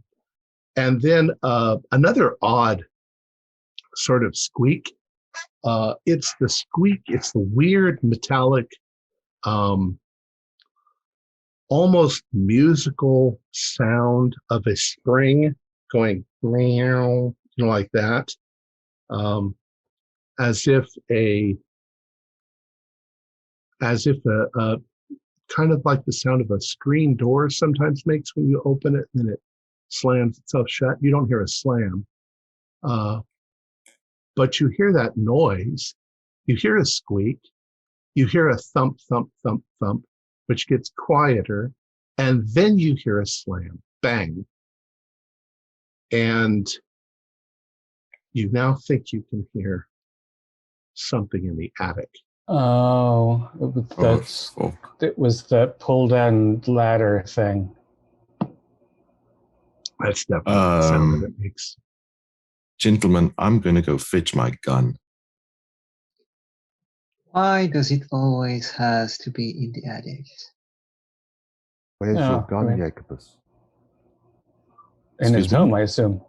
Yeah. I've got an old Lemidford that I brought over with me. I mean, again, the hair suggests to me that he's secretly keeping a Chinese maid, but or Indian. Or Indian, of course, Indian. I think we should stay here and look around while we wait for Jacobus to come back, if you're both in agreement, Horatio and Eugene. And I'd like to take out the journal for 1911. Well, and before we stop you there, what we'll do is when we do the journals, you guys can all take turns, but we'll go through the journals in order. Okay. So let's say that you guys wait. Jacobus goes to get his gun. You guys continue to hear something moving around in the attic. And it doesn't sound like a regular cadence of human pace. Right. It sounds like... Do an idea roll. Because the thing is that anything that isn't... I mean, Could it be like a frog? Very big frog. Bump, bump, hop in? Well, that's the best idea I can think of since I rolled a 90. Okay. Critical success. Because you said that out loud to all the others, it sounds like a hop. Right, except a frog can't pull down a staircase that's in the ceiling. Maybe it's somebody... It would be a big hop. Missing limbs. Wait, how big it would be with a train idea? It's impossible to say. It's not a small thump, but it's not a different buildings are. Yeah. You'd have to know a place intimately to know what somebody upstairs sounds like. Like a child. A frog as big as a child. By now, Jacobus comes back. All right. So I'd like to look at the journals before we leave the room. All right. So there's a lot of info here. So what we can do is we can take turns with the journals as you go along. You guys can decide where you want to break. Who would like to begin? Peter? Yeah, I'll start. Okay. Volume 1, Journal 1909. September 10th. Another embarrassing memory elapsed today. This journal should help me deal with the problem. September 13th. I've had Mother sign the last of the legal papers that transfer ownership of Corbitt Importers of America over to me. She seems to be doing fairly well in the new nursing home, and I hope they can give her the treatment and attention she needs.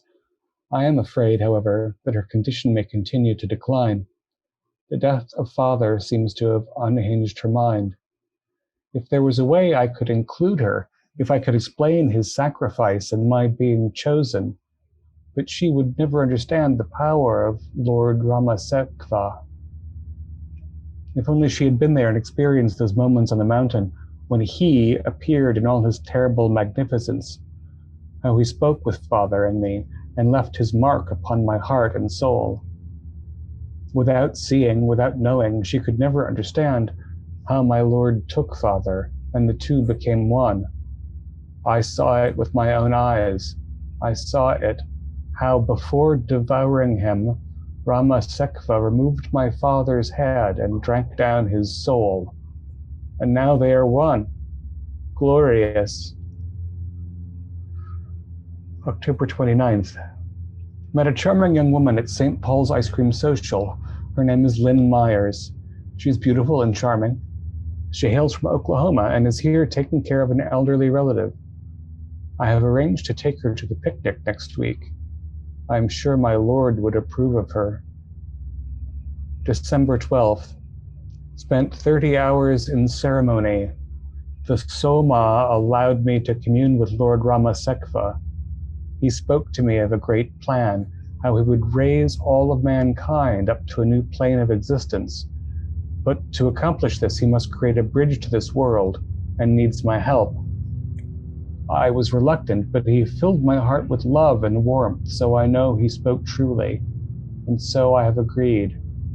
My studies have shown that Ramasekva is an obscure Asura, an East Indian demigod or titan. The Asura are said to be older gods, the ones who ruled before the coming of Shiva. Certain things spoken of in Wen's book led me to believe there may be a link to another obscure being called Yog Sothoth. I was going to check the Miskatonic University Library to see if I could find other references, but when I mentioned it to the head librarian, he was startled by my words. In any case, he was of no help. January 10th.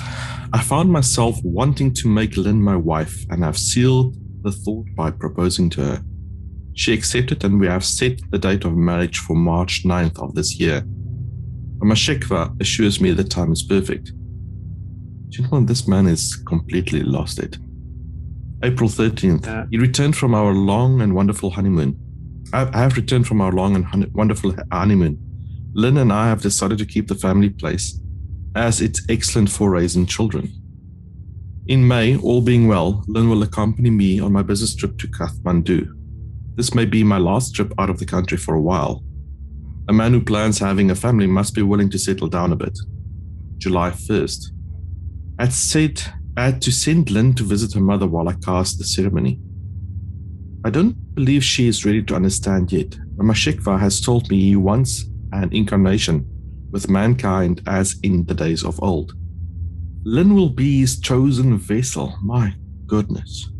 Ramashekva has to take my form and place for a single night when the stars are right soon. He has to take my form and place.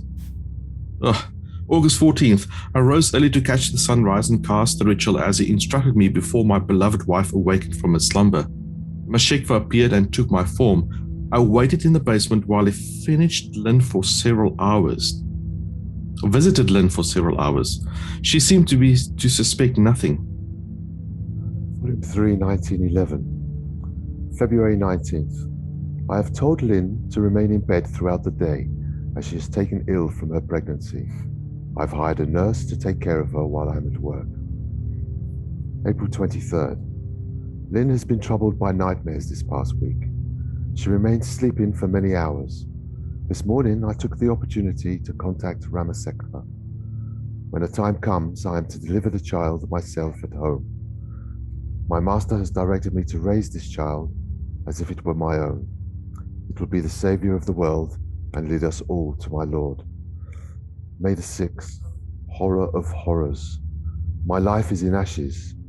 Poor Lynn went into labor today, and in the course of giving birth, she expired, despite all I did to try and save her. She gave birth to twins.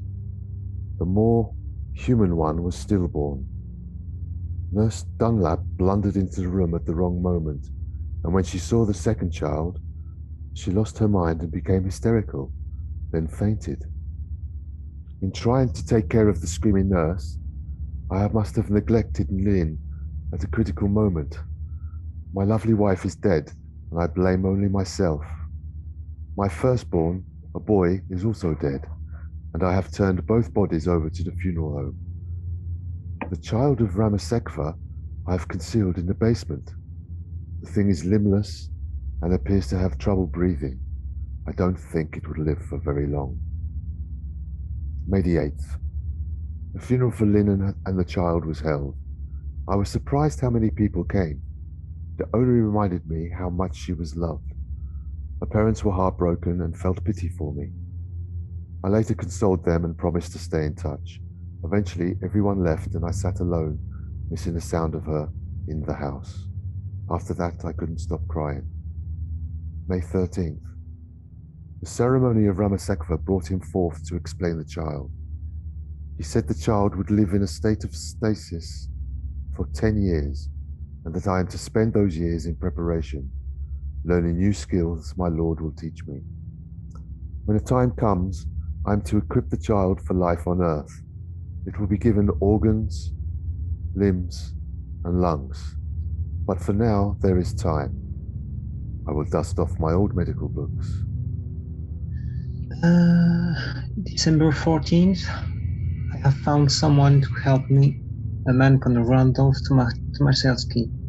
He works at the local hospital and assures me that he can supply with the parts necessary for the advanced experiment I need to conduct over the next few years. This is a madman. He's a troubled young man, but I need his help. I have agreed to supply him with a small amount of the drugs he desires, and he, in return, will try to fill my request.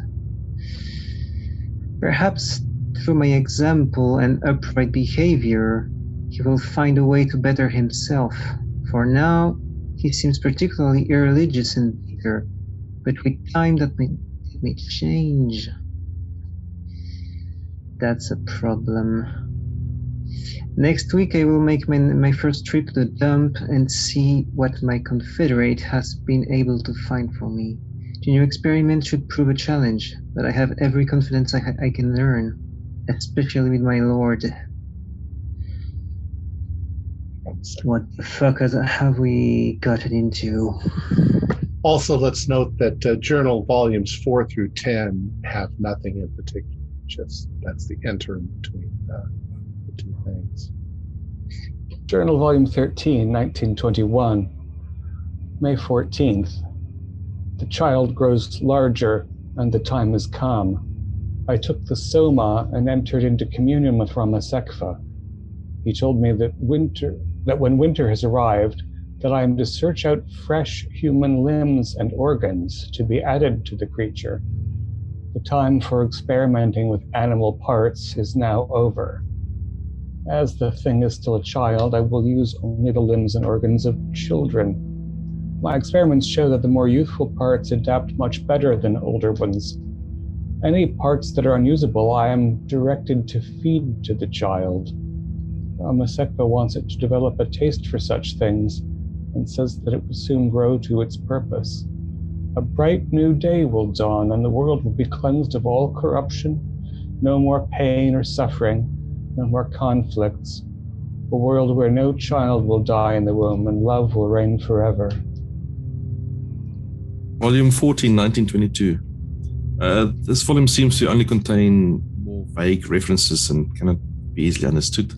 There's a mention of a woman named Lucy and how delightful she is, but there are no romantic references or details about her relationship. Then we move on to 1923. March 13th. Tomaziski says that I'm asking too much of him and claims that he is having difficulty supplying me with parts. I have boosted the strength of the drug that I give the man, hoping that it will entice him to do more or be more cooperative. I fear, however, that the drug simply exacerbates his derangement, and I do not think he's ready for Soma. He will lose his mind.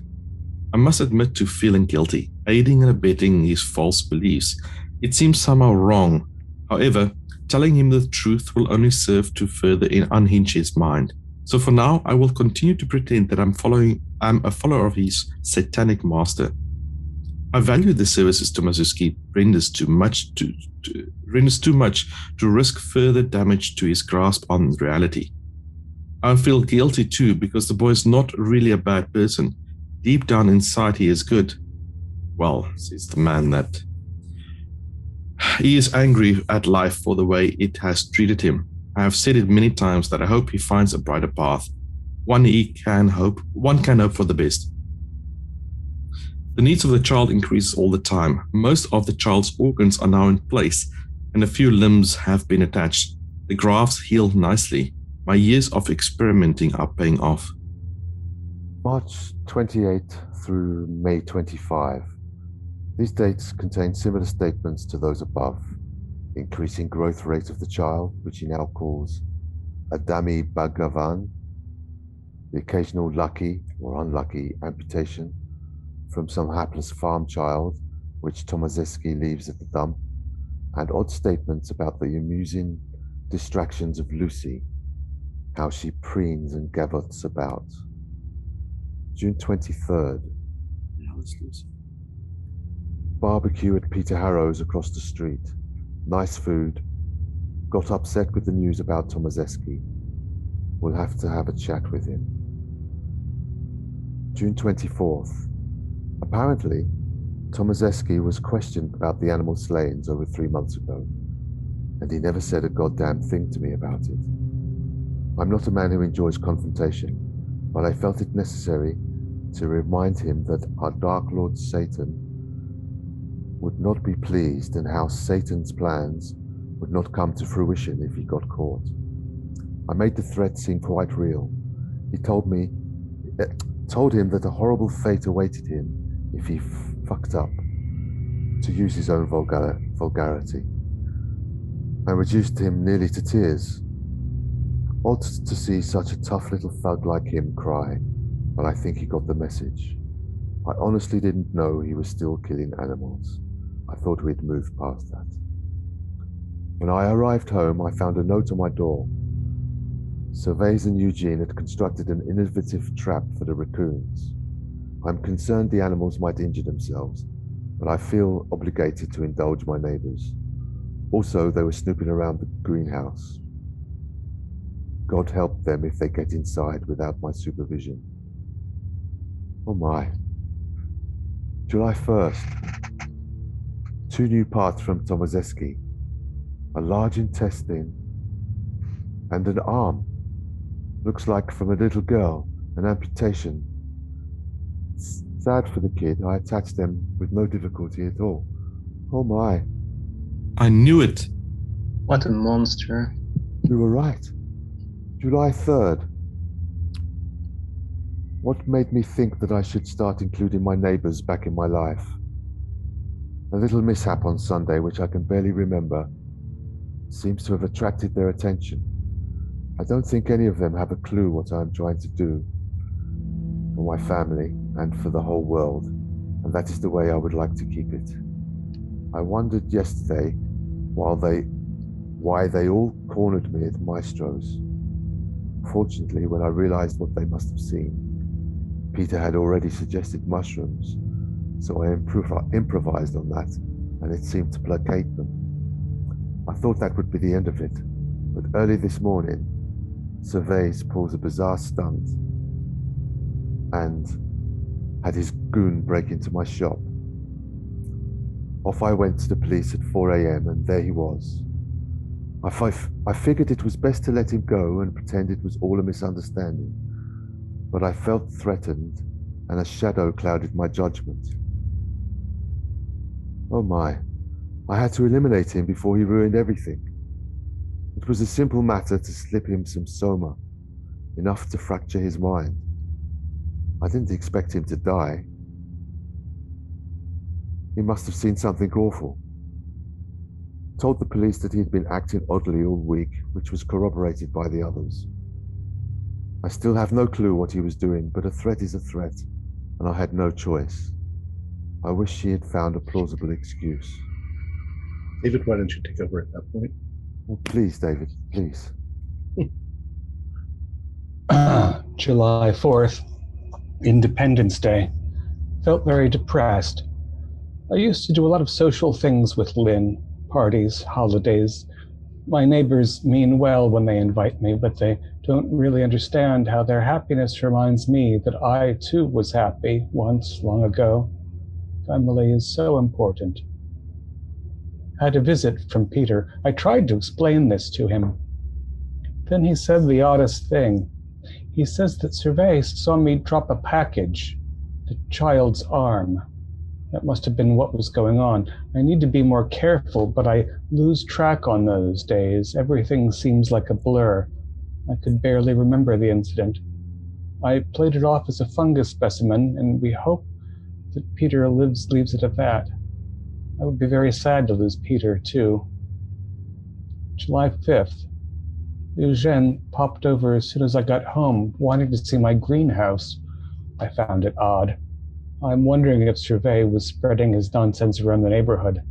I need to keep my eyes on him, make sure there is no threat to my family.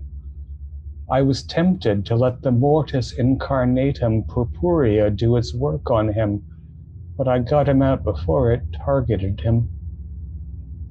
July 6th. Shit, morning paper.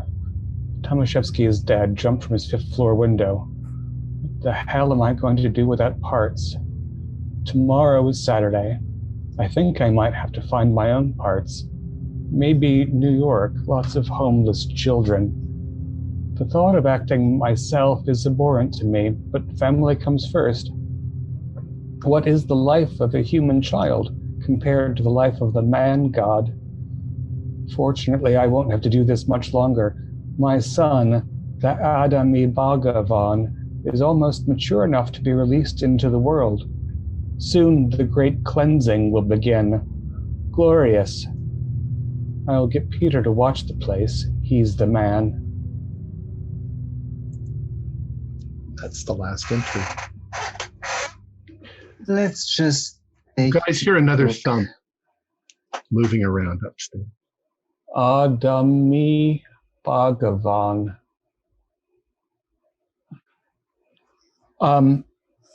Let's just take the book and give it to the police. At this point, there's enough proofs in this. I think taking the journals is a good idea. I also think we might consider locking the doors and setting the place on fire. How is I thought the same. do we have, is there a sanity roll involved? Yeah, do a sanity roll, all of you. I passed that. The only thing I can pass. Past. D9. I fell. I think if you pass, you take 2 points.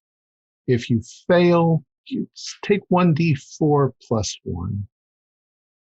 I barely pass. 5. Oh, Jacobus, do a intelligence roll.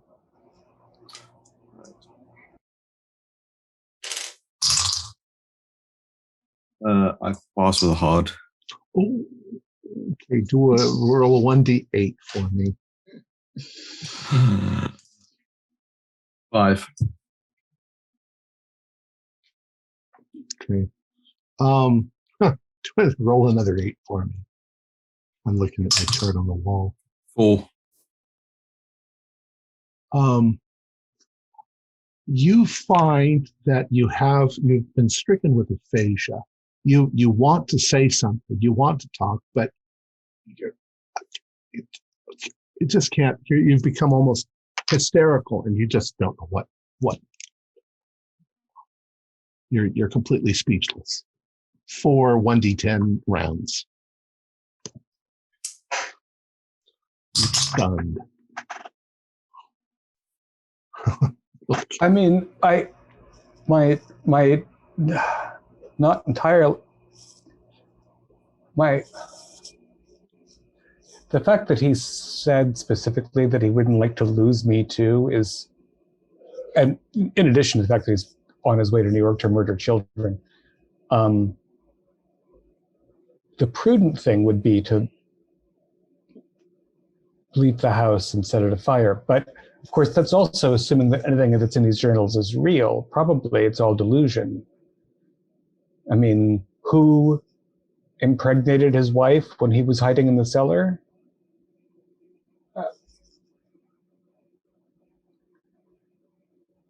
Maybe he's got some child upstairs that he's been operating on and needs help.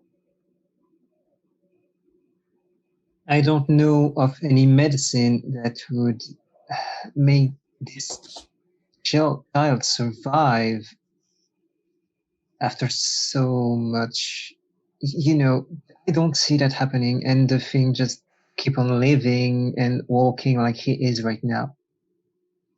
Yeah, what he describes is impossible. It didn't have organs, and he's been attaching animal and human limbs to it, and it eats the... That doesn't connect. It's not level of... It's level of magic here.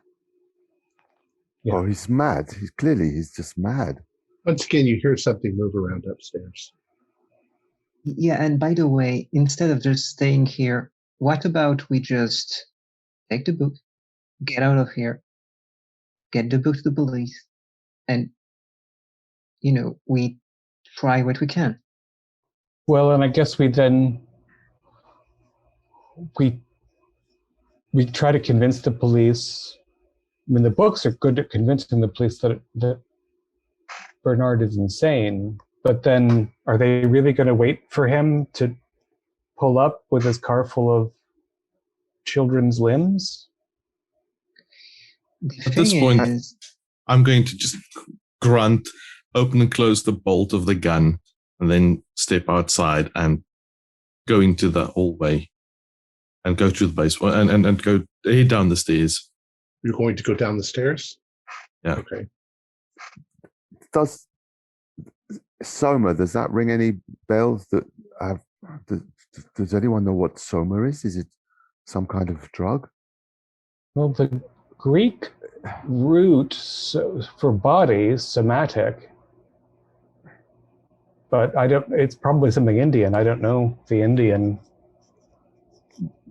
It could be so much stuff with this person. I mean, he traveled. He must. So he takes the same drug that he gave Survey that drove Survey mad and killed him.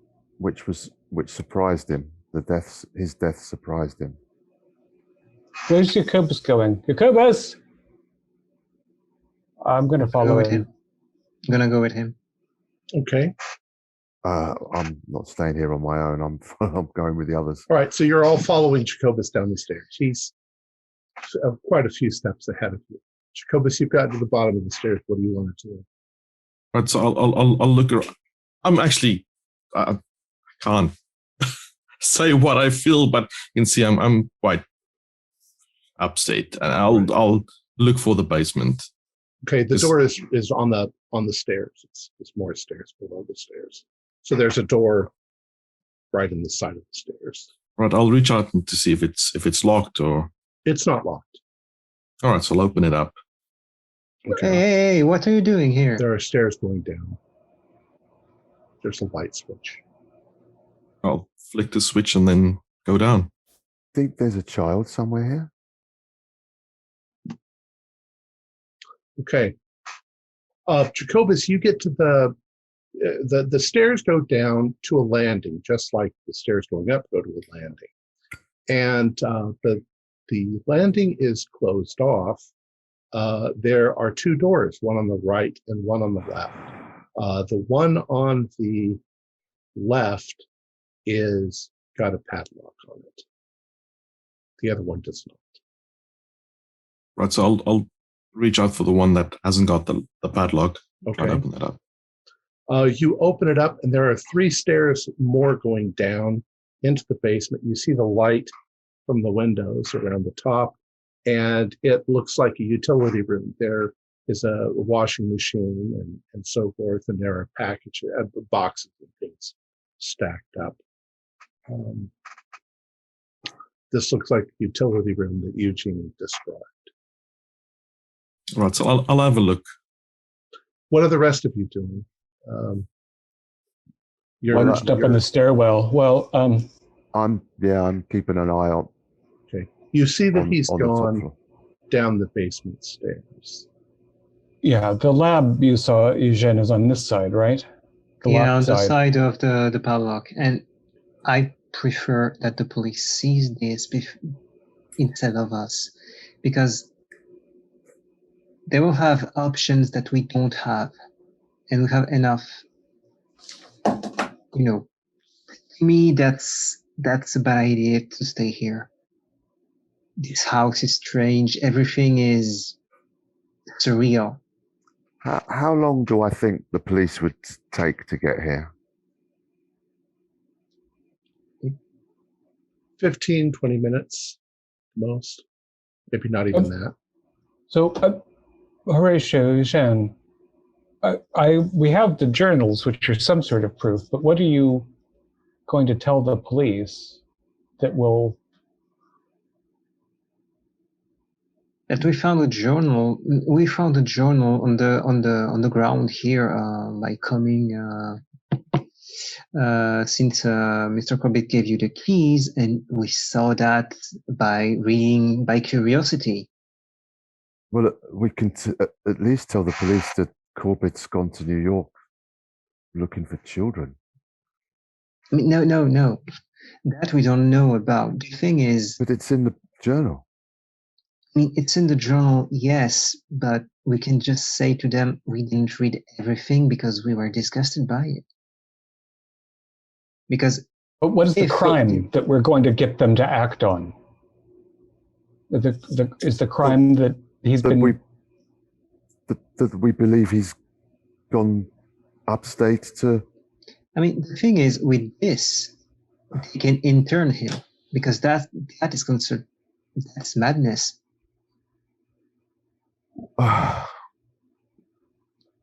Well, as you guys are standing there discussing, upstairs, you hear a creak and a bang, a thump, thump, thump, thump, thump, faster than before.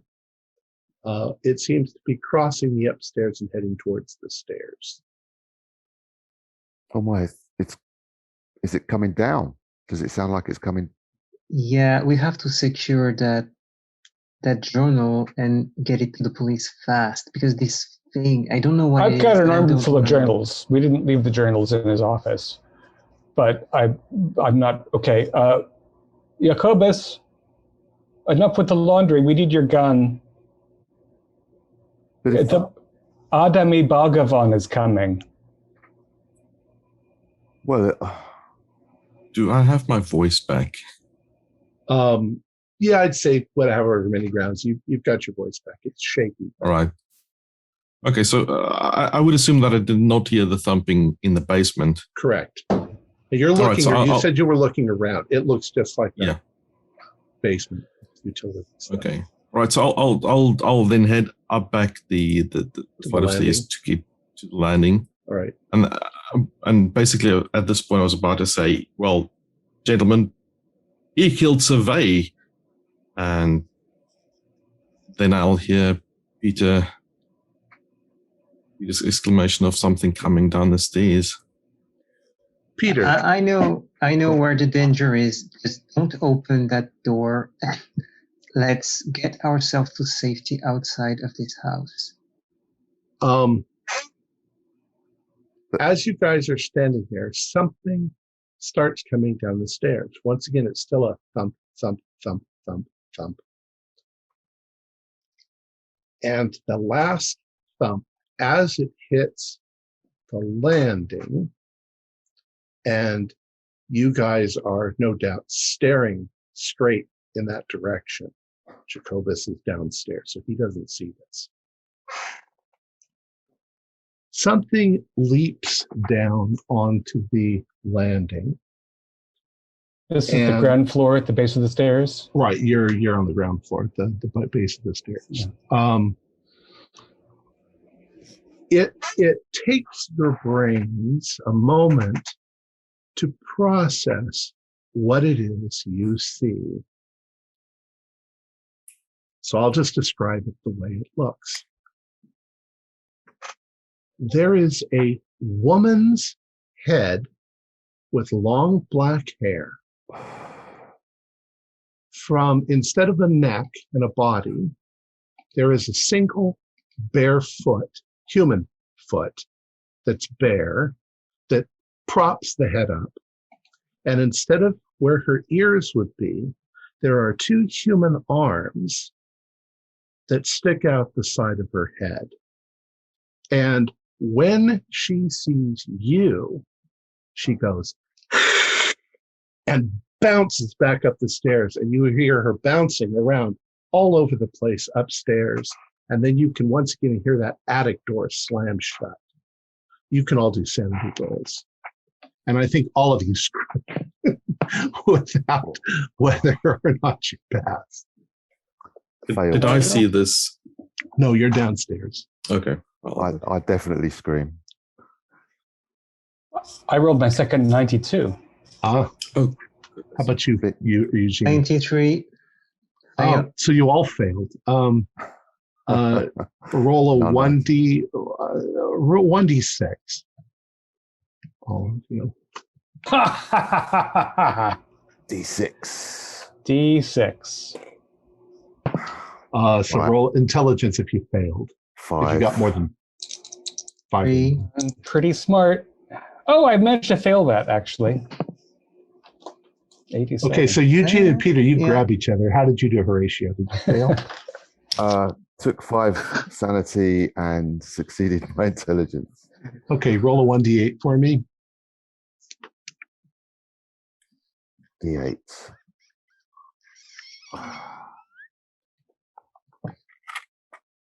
Unsuccessful 6. for the intelligence roll. What'd you get? 6.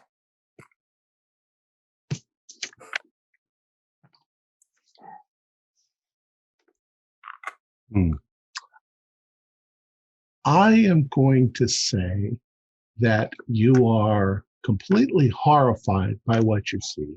It's a monster. It's definitely a monster. And you have a cutlass in your hand. You were going to go kill that thing.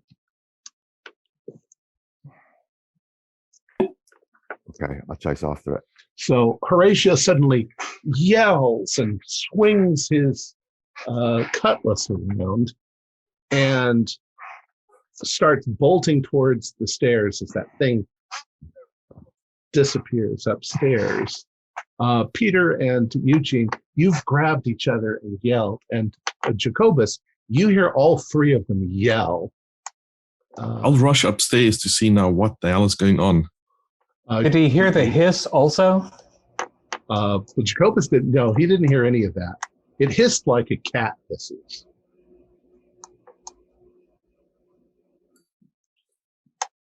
What is it? What happened? Where's Ratio going?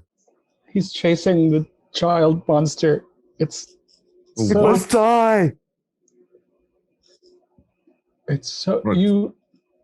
We have to get him out. We have to set the place on fire. We have to destroy everything.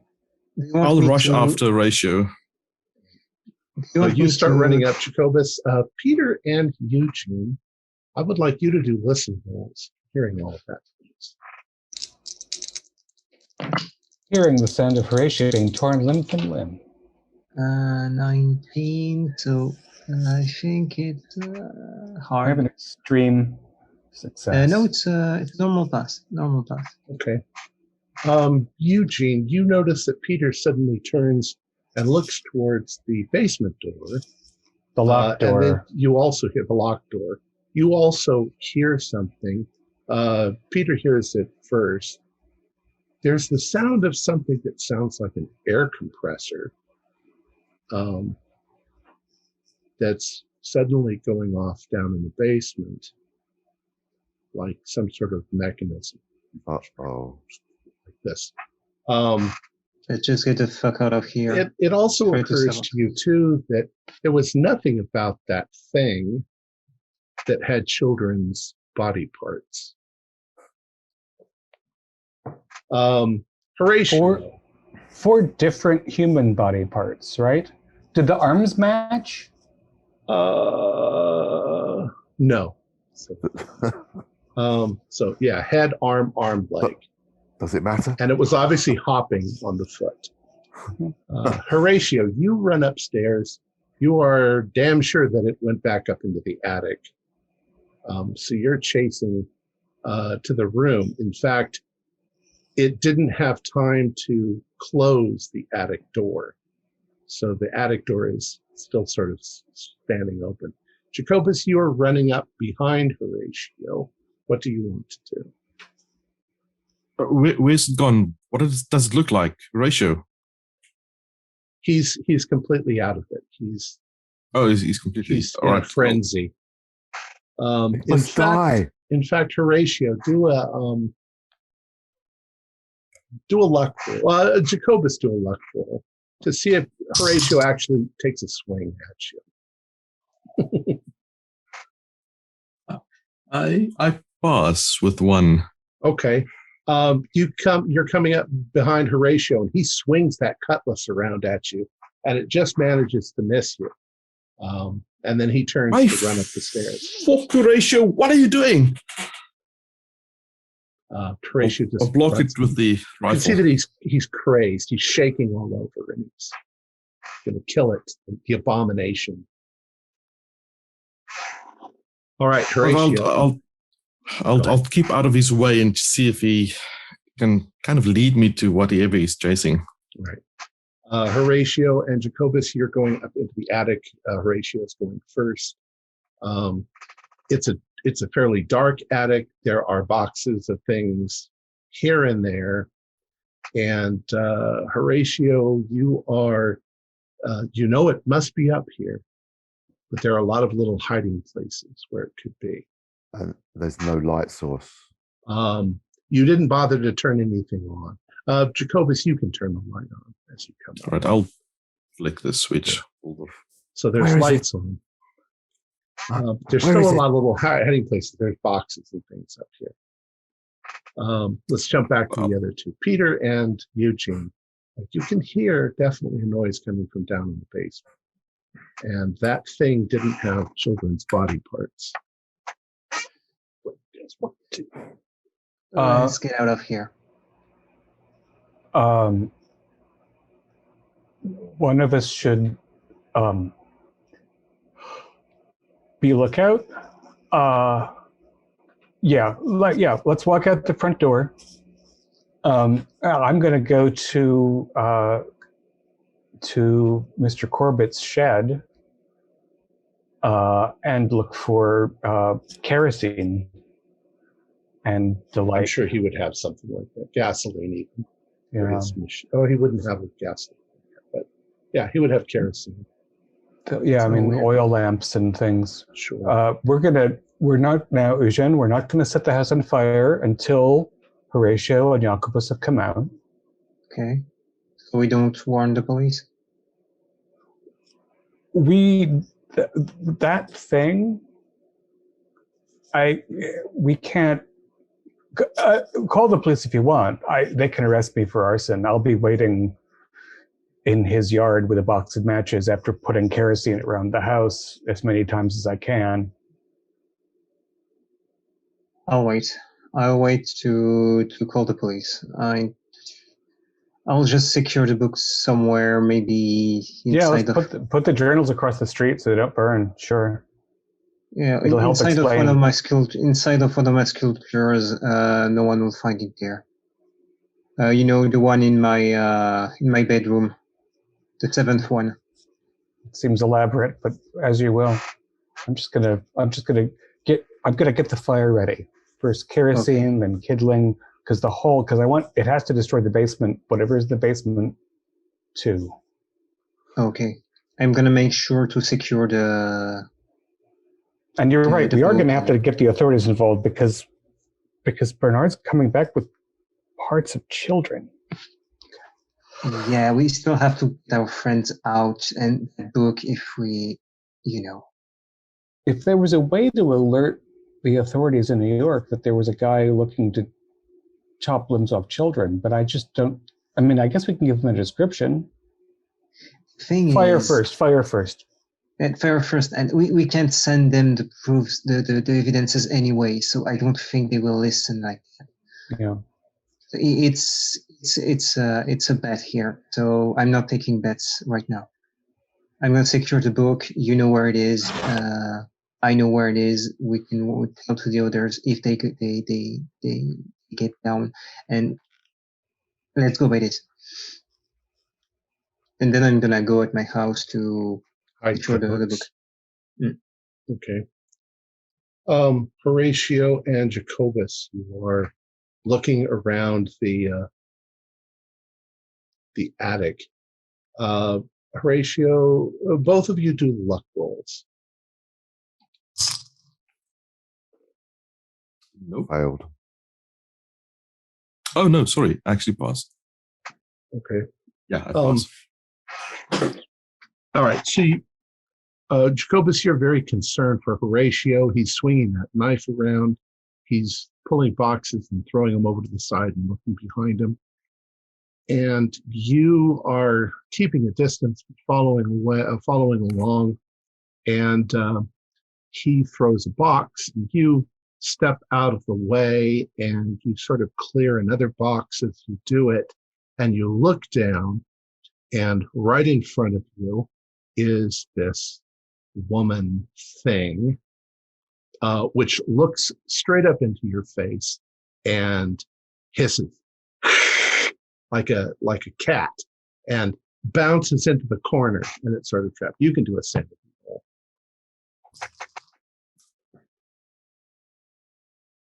It's a fail. All right, 1d6.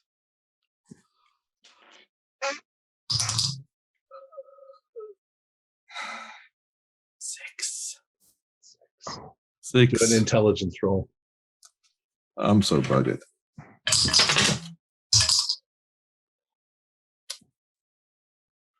Which I pass again. Okay. And finally, 1d8. 1. You see it, you back up, and everything goes black. There sparkles and then it's blackness. And you completely faint. You scream and you faint. Horatio, you hear him scream, you see him faint, and you see that thing leap out from behind a box. It is going to attempt to get back to the attic door and get out. Go ahead and swing your sword into a fight brawl. Wish me luck, guys. Oh, that's a regular. 15 out of 25. Okay. I fail. All right. You tell me where you were aiming at with the cutlass. What part of it? Arm, leg, head. Head. All right. Do a let's see. I don't know if we've got sword. I do have sword. 1d6 plus 1 plus your damage bonus if you have. D6 plus 1 it is. 7. All right. You hit it pretty hard. You definitely damage it. It can't seem to make any more than a hissing noise, but it hisses and it's injured. So it's sort of rolling around, kicking and trying to use its limbs to get it away. It's vulnerable at the moment. Just hacking at it. It must die. All right, you can do another roll then. Panic. That's a fail. Okay, it keeps kicking around. You keep missing it, but by now you're sort of coming out of your insane, your indefinite insanity, and you find yourself standing there over this thing, swinging your cutlass, and apparently you killed Jacobus because he's lying on the floor over there, and you think that he's dead. And you're in the attic, apparently, fighting this hissing thing. Oh, my God, what have I done? What's this thing doing? It's trying to kind of crawl away, but very violently. It's not trying to attack or anything, but it's almost beyond imagination as to how much of an abomination and how horrible this thing is. And you're thinking in your mind, this must be Lucy. Do you want to continue killing it? Putting it out of its misery?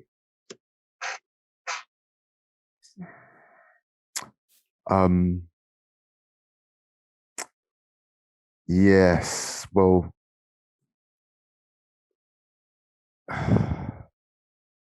well, because you're now rash. I throw my sword at it and run. I'm not cut out for this. You're gonna leave Jacobus there on the floor? Oh my God.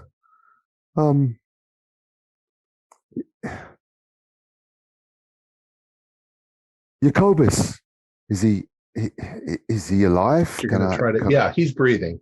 Looks like he's just fainted. He's pale. We'll say that you're tapping him on the face and he starts to wake up. I just pull him down. I'm going down the stairs, pulling him with me. There's a moment of Jacobus's hysteria as you pull him towards the stairs, and both of you come down the stairs. I assume you're going to run out of the house. You guys also hear the air compressor downstairs in the basement.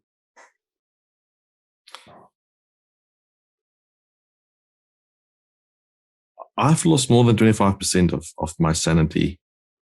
Yeah, you'll have to seek professional help. I need some real help. But we won't give you any of that. I'm just wondering if this would put me... My guess is you now have a complete aversion to women with long black hair. If that would make the most sense at this point. Yeah. Welcome to Horatio's world. Are you guys going to go outside? You're going to go to the basement? You don't know where Peter and Eugene went. They could have gone down to the basement. Horatio, Peter and Eugene, they're downstairs. I don't know where they are. I don't know. I left them. We left them there. We have to go and find them. All right. I thought I killed you, Jacobus. That thing. Did you kill it? I don't know. I don't think so. Please, can we just leave? You're welcome to leave. I need to go and find Peter and Eugene. Oh. Stay here. Wait for it. Shout when if it comes down or you hear it. Shout. My sword. Well, what did I do with it? Is there anything I can grab to use as a weapon? There's that thing in the cabinet that looked kind of like a knife. There's butcher knives, kitchen stuff. Well, if I'm near the display cabinet, I'll try and open it. Okay, it opens. It's not locked. Grab the knife and point it up the stairs and just wait. Hurry up, Jacobus, hurry up. You can hear whatever it was thrashing around for a bit, but then it stops. You may have killed it or injured it enough that it's bled to death. You guys are still your guys are on the bottom floor, or you're still on the first floor? I don't know. I would imagine we're on the bottom floor.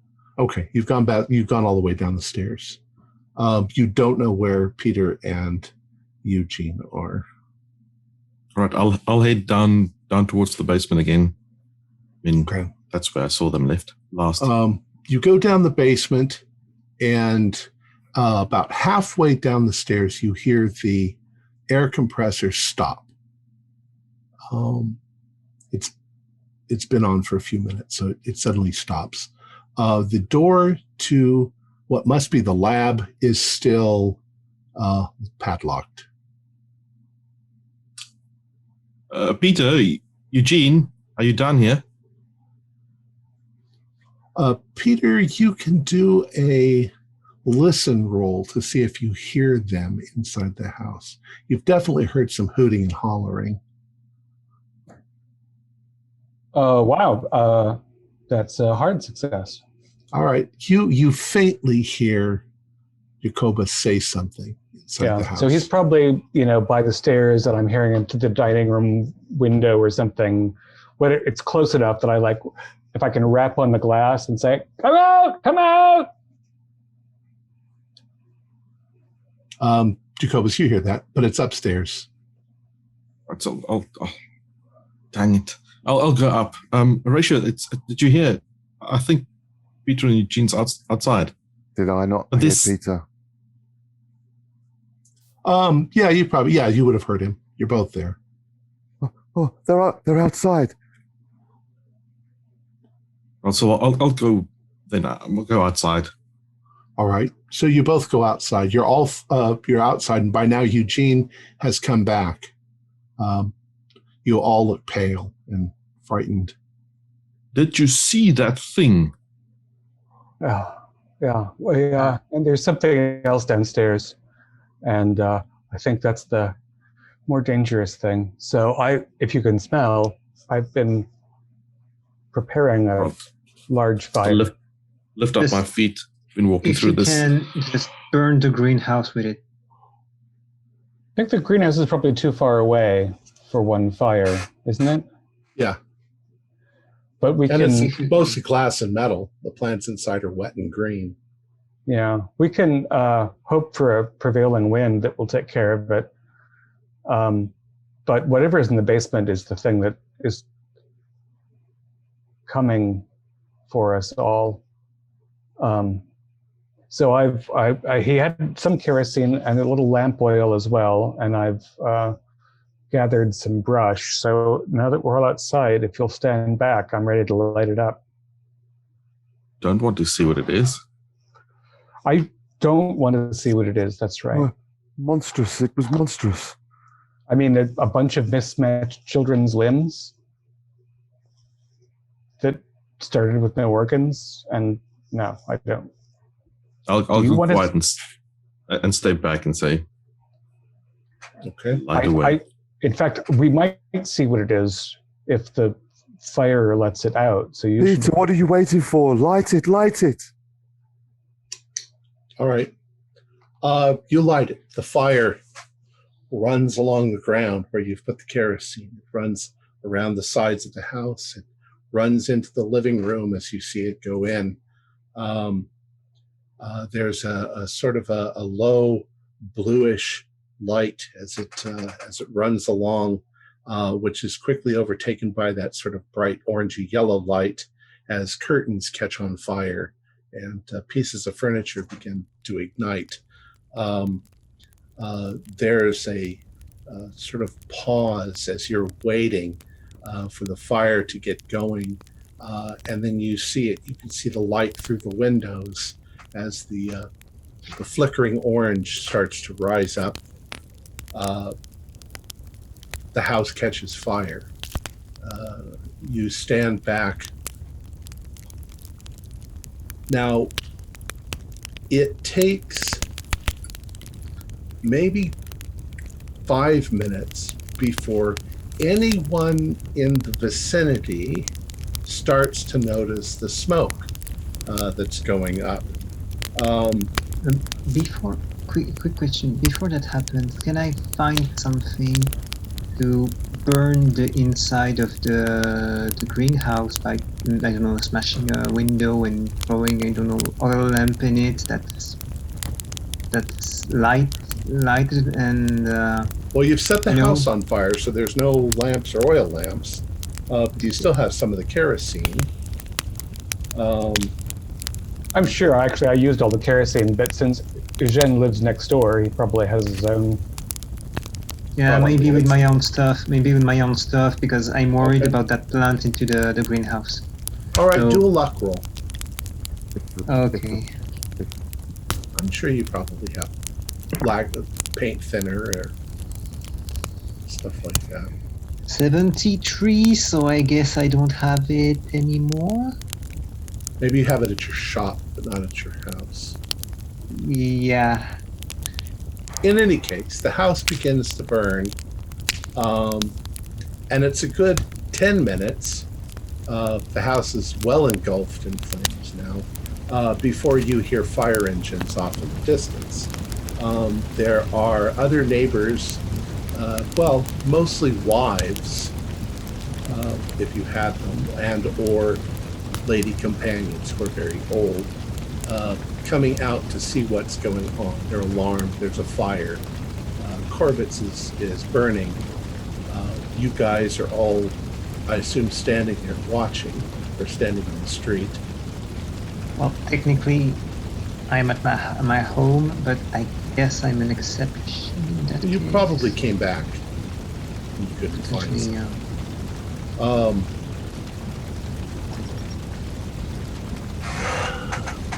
As you are standing there is a noise. At first, it's hard to identify, but then it gets much louder. There is the sound of screaming children.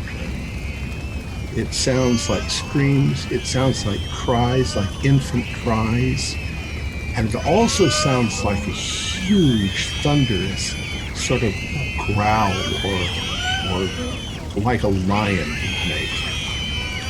And as you are looking at the fire, and the house begins to collapse because these old wooden houses burn pretty quickly, you see something moving in the middle of the fire. And the thing that you see is on fire as it's attempting to climb out of the rubble. Now, the picture that I have would have been if you had seen it in the basement. But this is what you see trying to climb out of the fire. Oh my God. For fuck's sake. I fell. Yeah. You can all do sanity rolls on that one.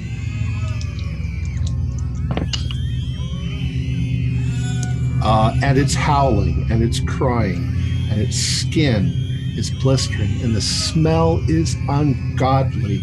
It smells like feces and vomit, and the thing writhes, and its little arms are sizzling, and it is not surviving the fire. But for a few moments it writhes, then it's consumed. The flames lick up, it stops moving, and the smell is terrible. How did you do on your sanity? Fail. Well, We only passed 51. All right. If you passed, do a 1d6. If you failed, do a 1d10. Ouch. 9. 5. 2. 6. And how about you, Eugene? 2. 2? All right. So Eugene, you managed to, you're like, I've seen worse in France. And the rest of you all roll your intelligence to see if you really, truly lose your mind. I think should have added a bit more grammatism to it. Failed by 2.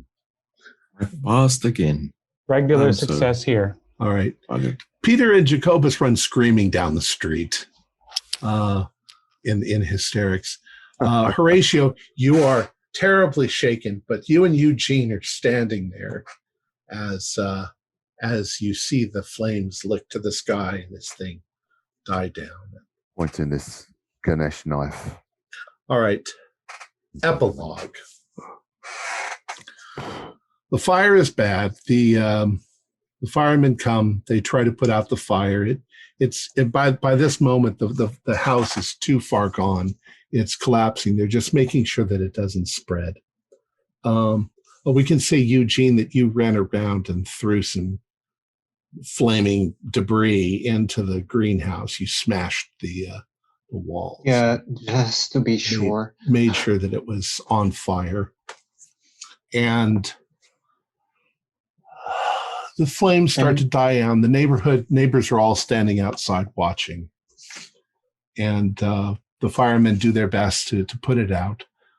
They, of course, don't find any evidence of this thing. They don't even know that it exists. Everything that was there is burned. You probably talked to the police, Horatio and Eugene.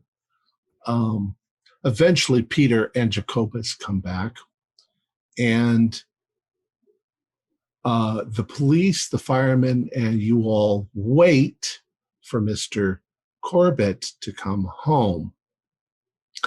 You thought about calling the police and telling them what Corbitt was possibly doing, but in New York City, there's no way they could find him. All the cars look the same, you know. Later that night, Mr. Corbitt, in fact, does come home and almost crashes his car when he comes around the corner and he sees the smoking rubble of his house. He slams on his brakes. His car goes off the curb, lands on the pavement and the grass. He comes running out. He runs right to the edge of the fire and drops to his knees, screaming in what appears to be anguish and grief. He's calling out as the police grab a hold of him, and they drag him kicking and screaming to their car, and they take him off to jail. Now, the final little bit of this is this. The two of you that are watching, you notice that, of course, people have arrived. People are looking. People are trying to figure out what happened here. You notice two people. You might recognize them, especially Horatio. You would recognize them. One of them is Mr. Ted Hewitt. And as you recall, he is the president of a club in town called the Arcane Society. They investigate weird things. They're basically ghost hunters, and you've never took any of that seriously. But the other man with him is Professor Henry Armitage from the university, the head librarian. And as you are listening to them chit-chat, one of them says to the other, he says, I think that it was trying to create some sort of bridge between worlds. We have to keep we need to be vigilant from now on. And if you try to approach them, they just hush up what they're saying. And that is the end of our story. And you guys did very well. Didn't expect you to burn down the house, at least not immediately. All right, questions? I mean, you got most of it from the journal. So where did he find poor Lucy? Lucy, he created. It was one of his earlier experiments when he switched from animal parts to human parts. Tomaszowski was supplying him, as you thought, with parts that were supposed to be incinerated. And he had managed through the absorption of knowledge from Yog-Sothoth, Rama Sekva's, the avatar of Yog-Sothoth, how to do this, how to reanimate the dead. You could probably count Mr. Corbitt as the greatest surgeon that has ever lived. He could pretty much do anything by this point. But all he was concerned with was, his family. He normally, all of his other previous experiments, as you may have suspected, he chopped up and put them into his garden as fertilizer. So all of those fruits and vegetables you were eating were fertilized by body parts and things like that, and animal body parts. Post-game sanity roll. Right. Tomaszowski was kind of off the deep end. He was still continuing as the jackal, even though Corbitt thought that he'd stopped all of that.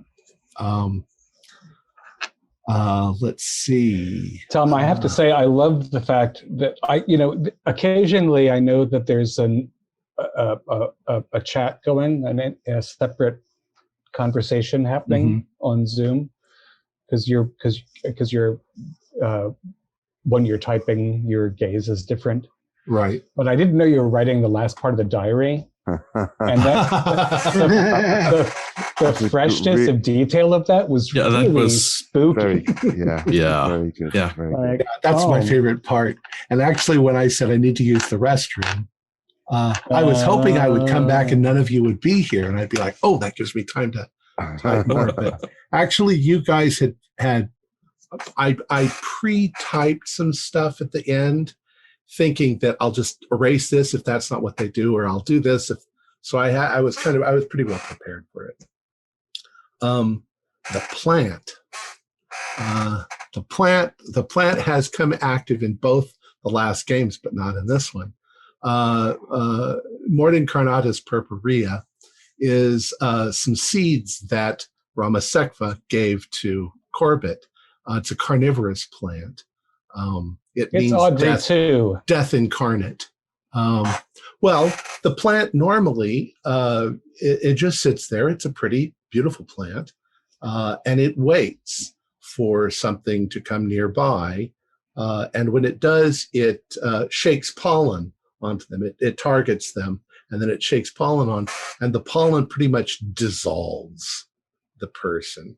They rot into the ground, and then the plant absorbs the nutrients.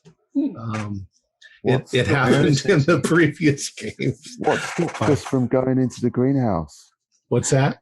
What stopped us from going into the greenhouse before? Everybody else has gone on tours. It was great. Holly became fascinated by the plant and started taking photographs of it, which is fine.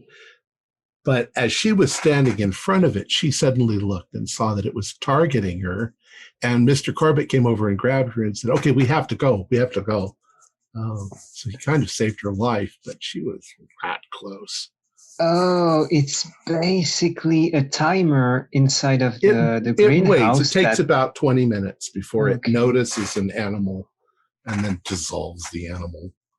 I rarely look forward to watching other versions of a game as much as I'm looking forward to watching other versions of this, because it clearly was very driven by our choices. Yeah. I mean, obviously all the stuff is in this funnel of Mr. Corbitt's house, but yeah, the fact there's always the danger of people saying, "Let's go burn down Mr. Corbitt's house in the first episode."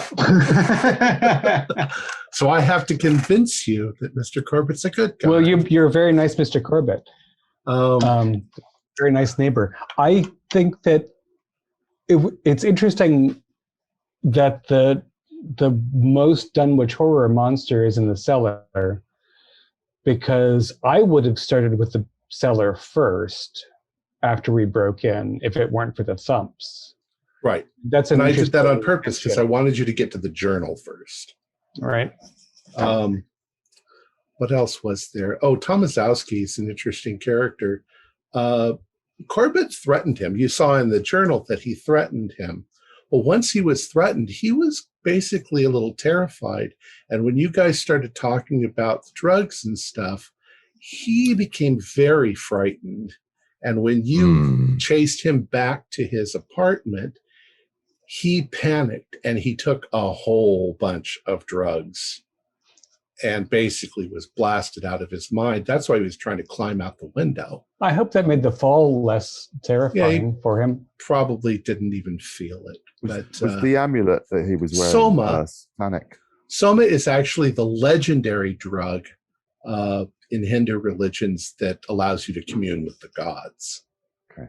And a lot of the plants that he was growing in there, he used to produce the drugs. And it's also the name that Aldous Huxley used for the drug. Yeah, that's true. Before we finish, I'd like to mention that we have our new pins. I think they turned out really great, and you can find them on Etsy. I'll put a link below. Our players included Yusuf Gida, David Gassaway, Chris Van Wyk, and Simon Benfey, with myself as the keeper of the secrets. We have a Discord server where you can chat with our other members. You can set up private games. You can learn the fine arts of gameplay and game mastering. We provide audio versions of our shows free for you to download from Podbean or iTunes. The costs involved with the show are provided almost entirely by our patrons. Without them, we wouldn't be able to do what we do. If you'd like to help support our show, please visit our Patreon account. Just $1 a month helps us a lot. You can find a link in the description below. Like, share, and subscribe to our channel, and punch the bell icon for updates on our latest shows. And leave us some comments. We enjoy reading them and answer any questions you might have. This is Tom Rayleigh, together with all the members of our gaming club, inviting you to journey with us once again into the darkness for another adventure into the universe of H.P. Lovecraft and the Call of Cthulhu role-playing game. Until next time, good luck and good gaming.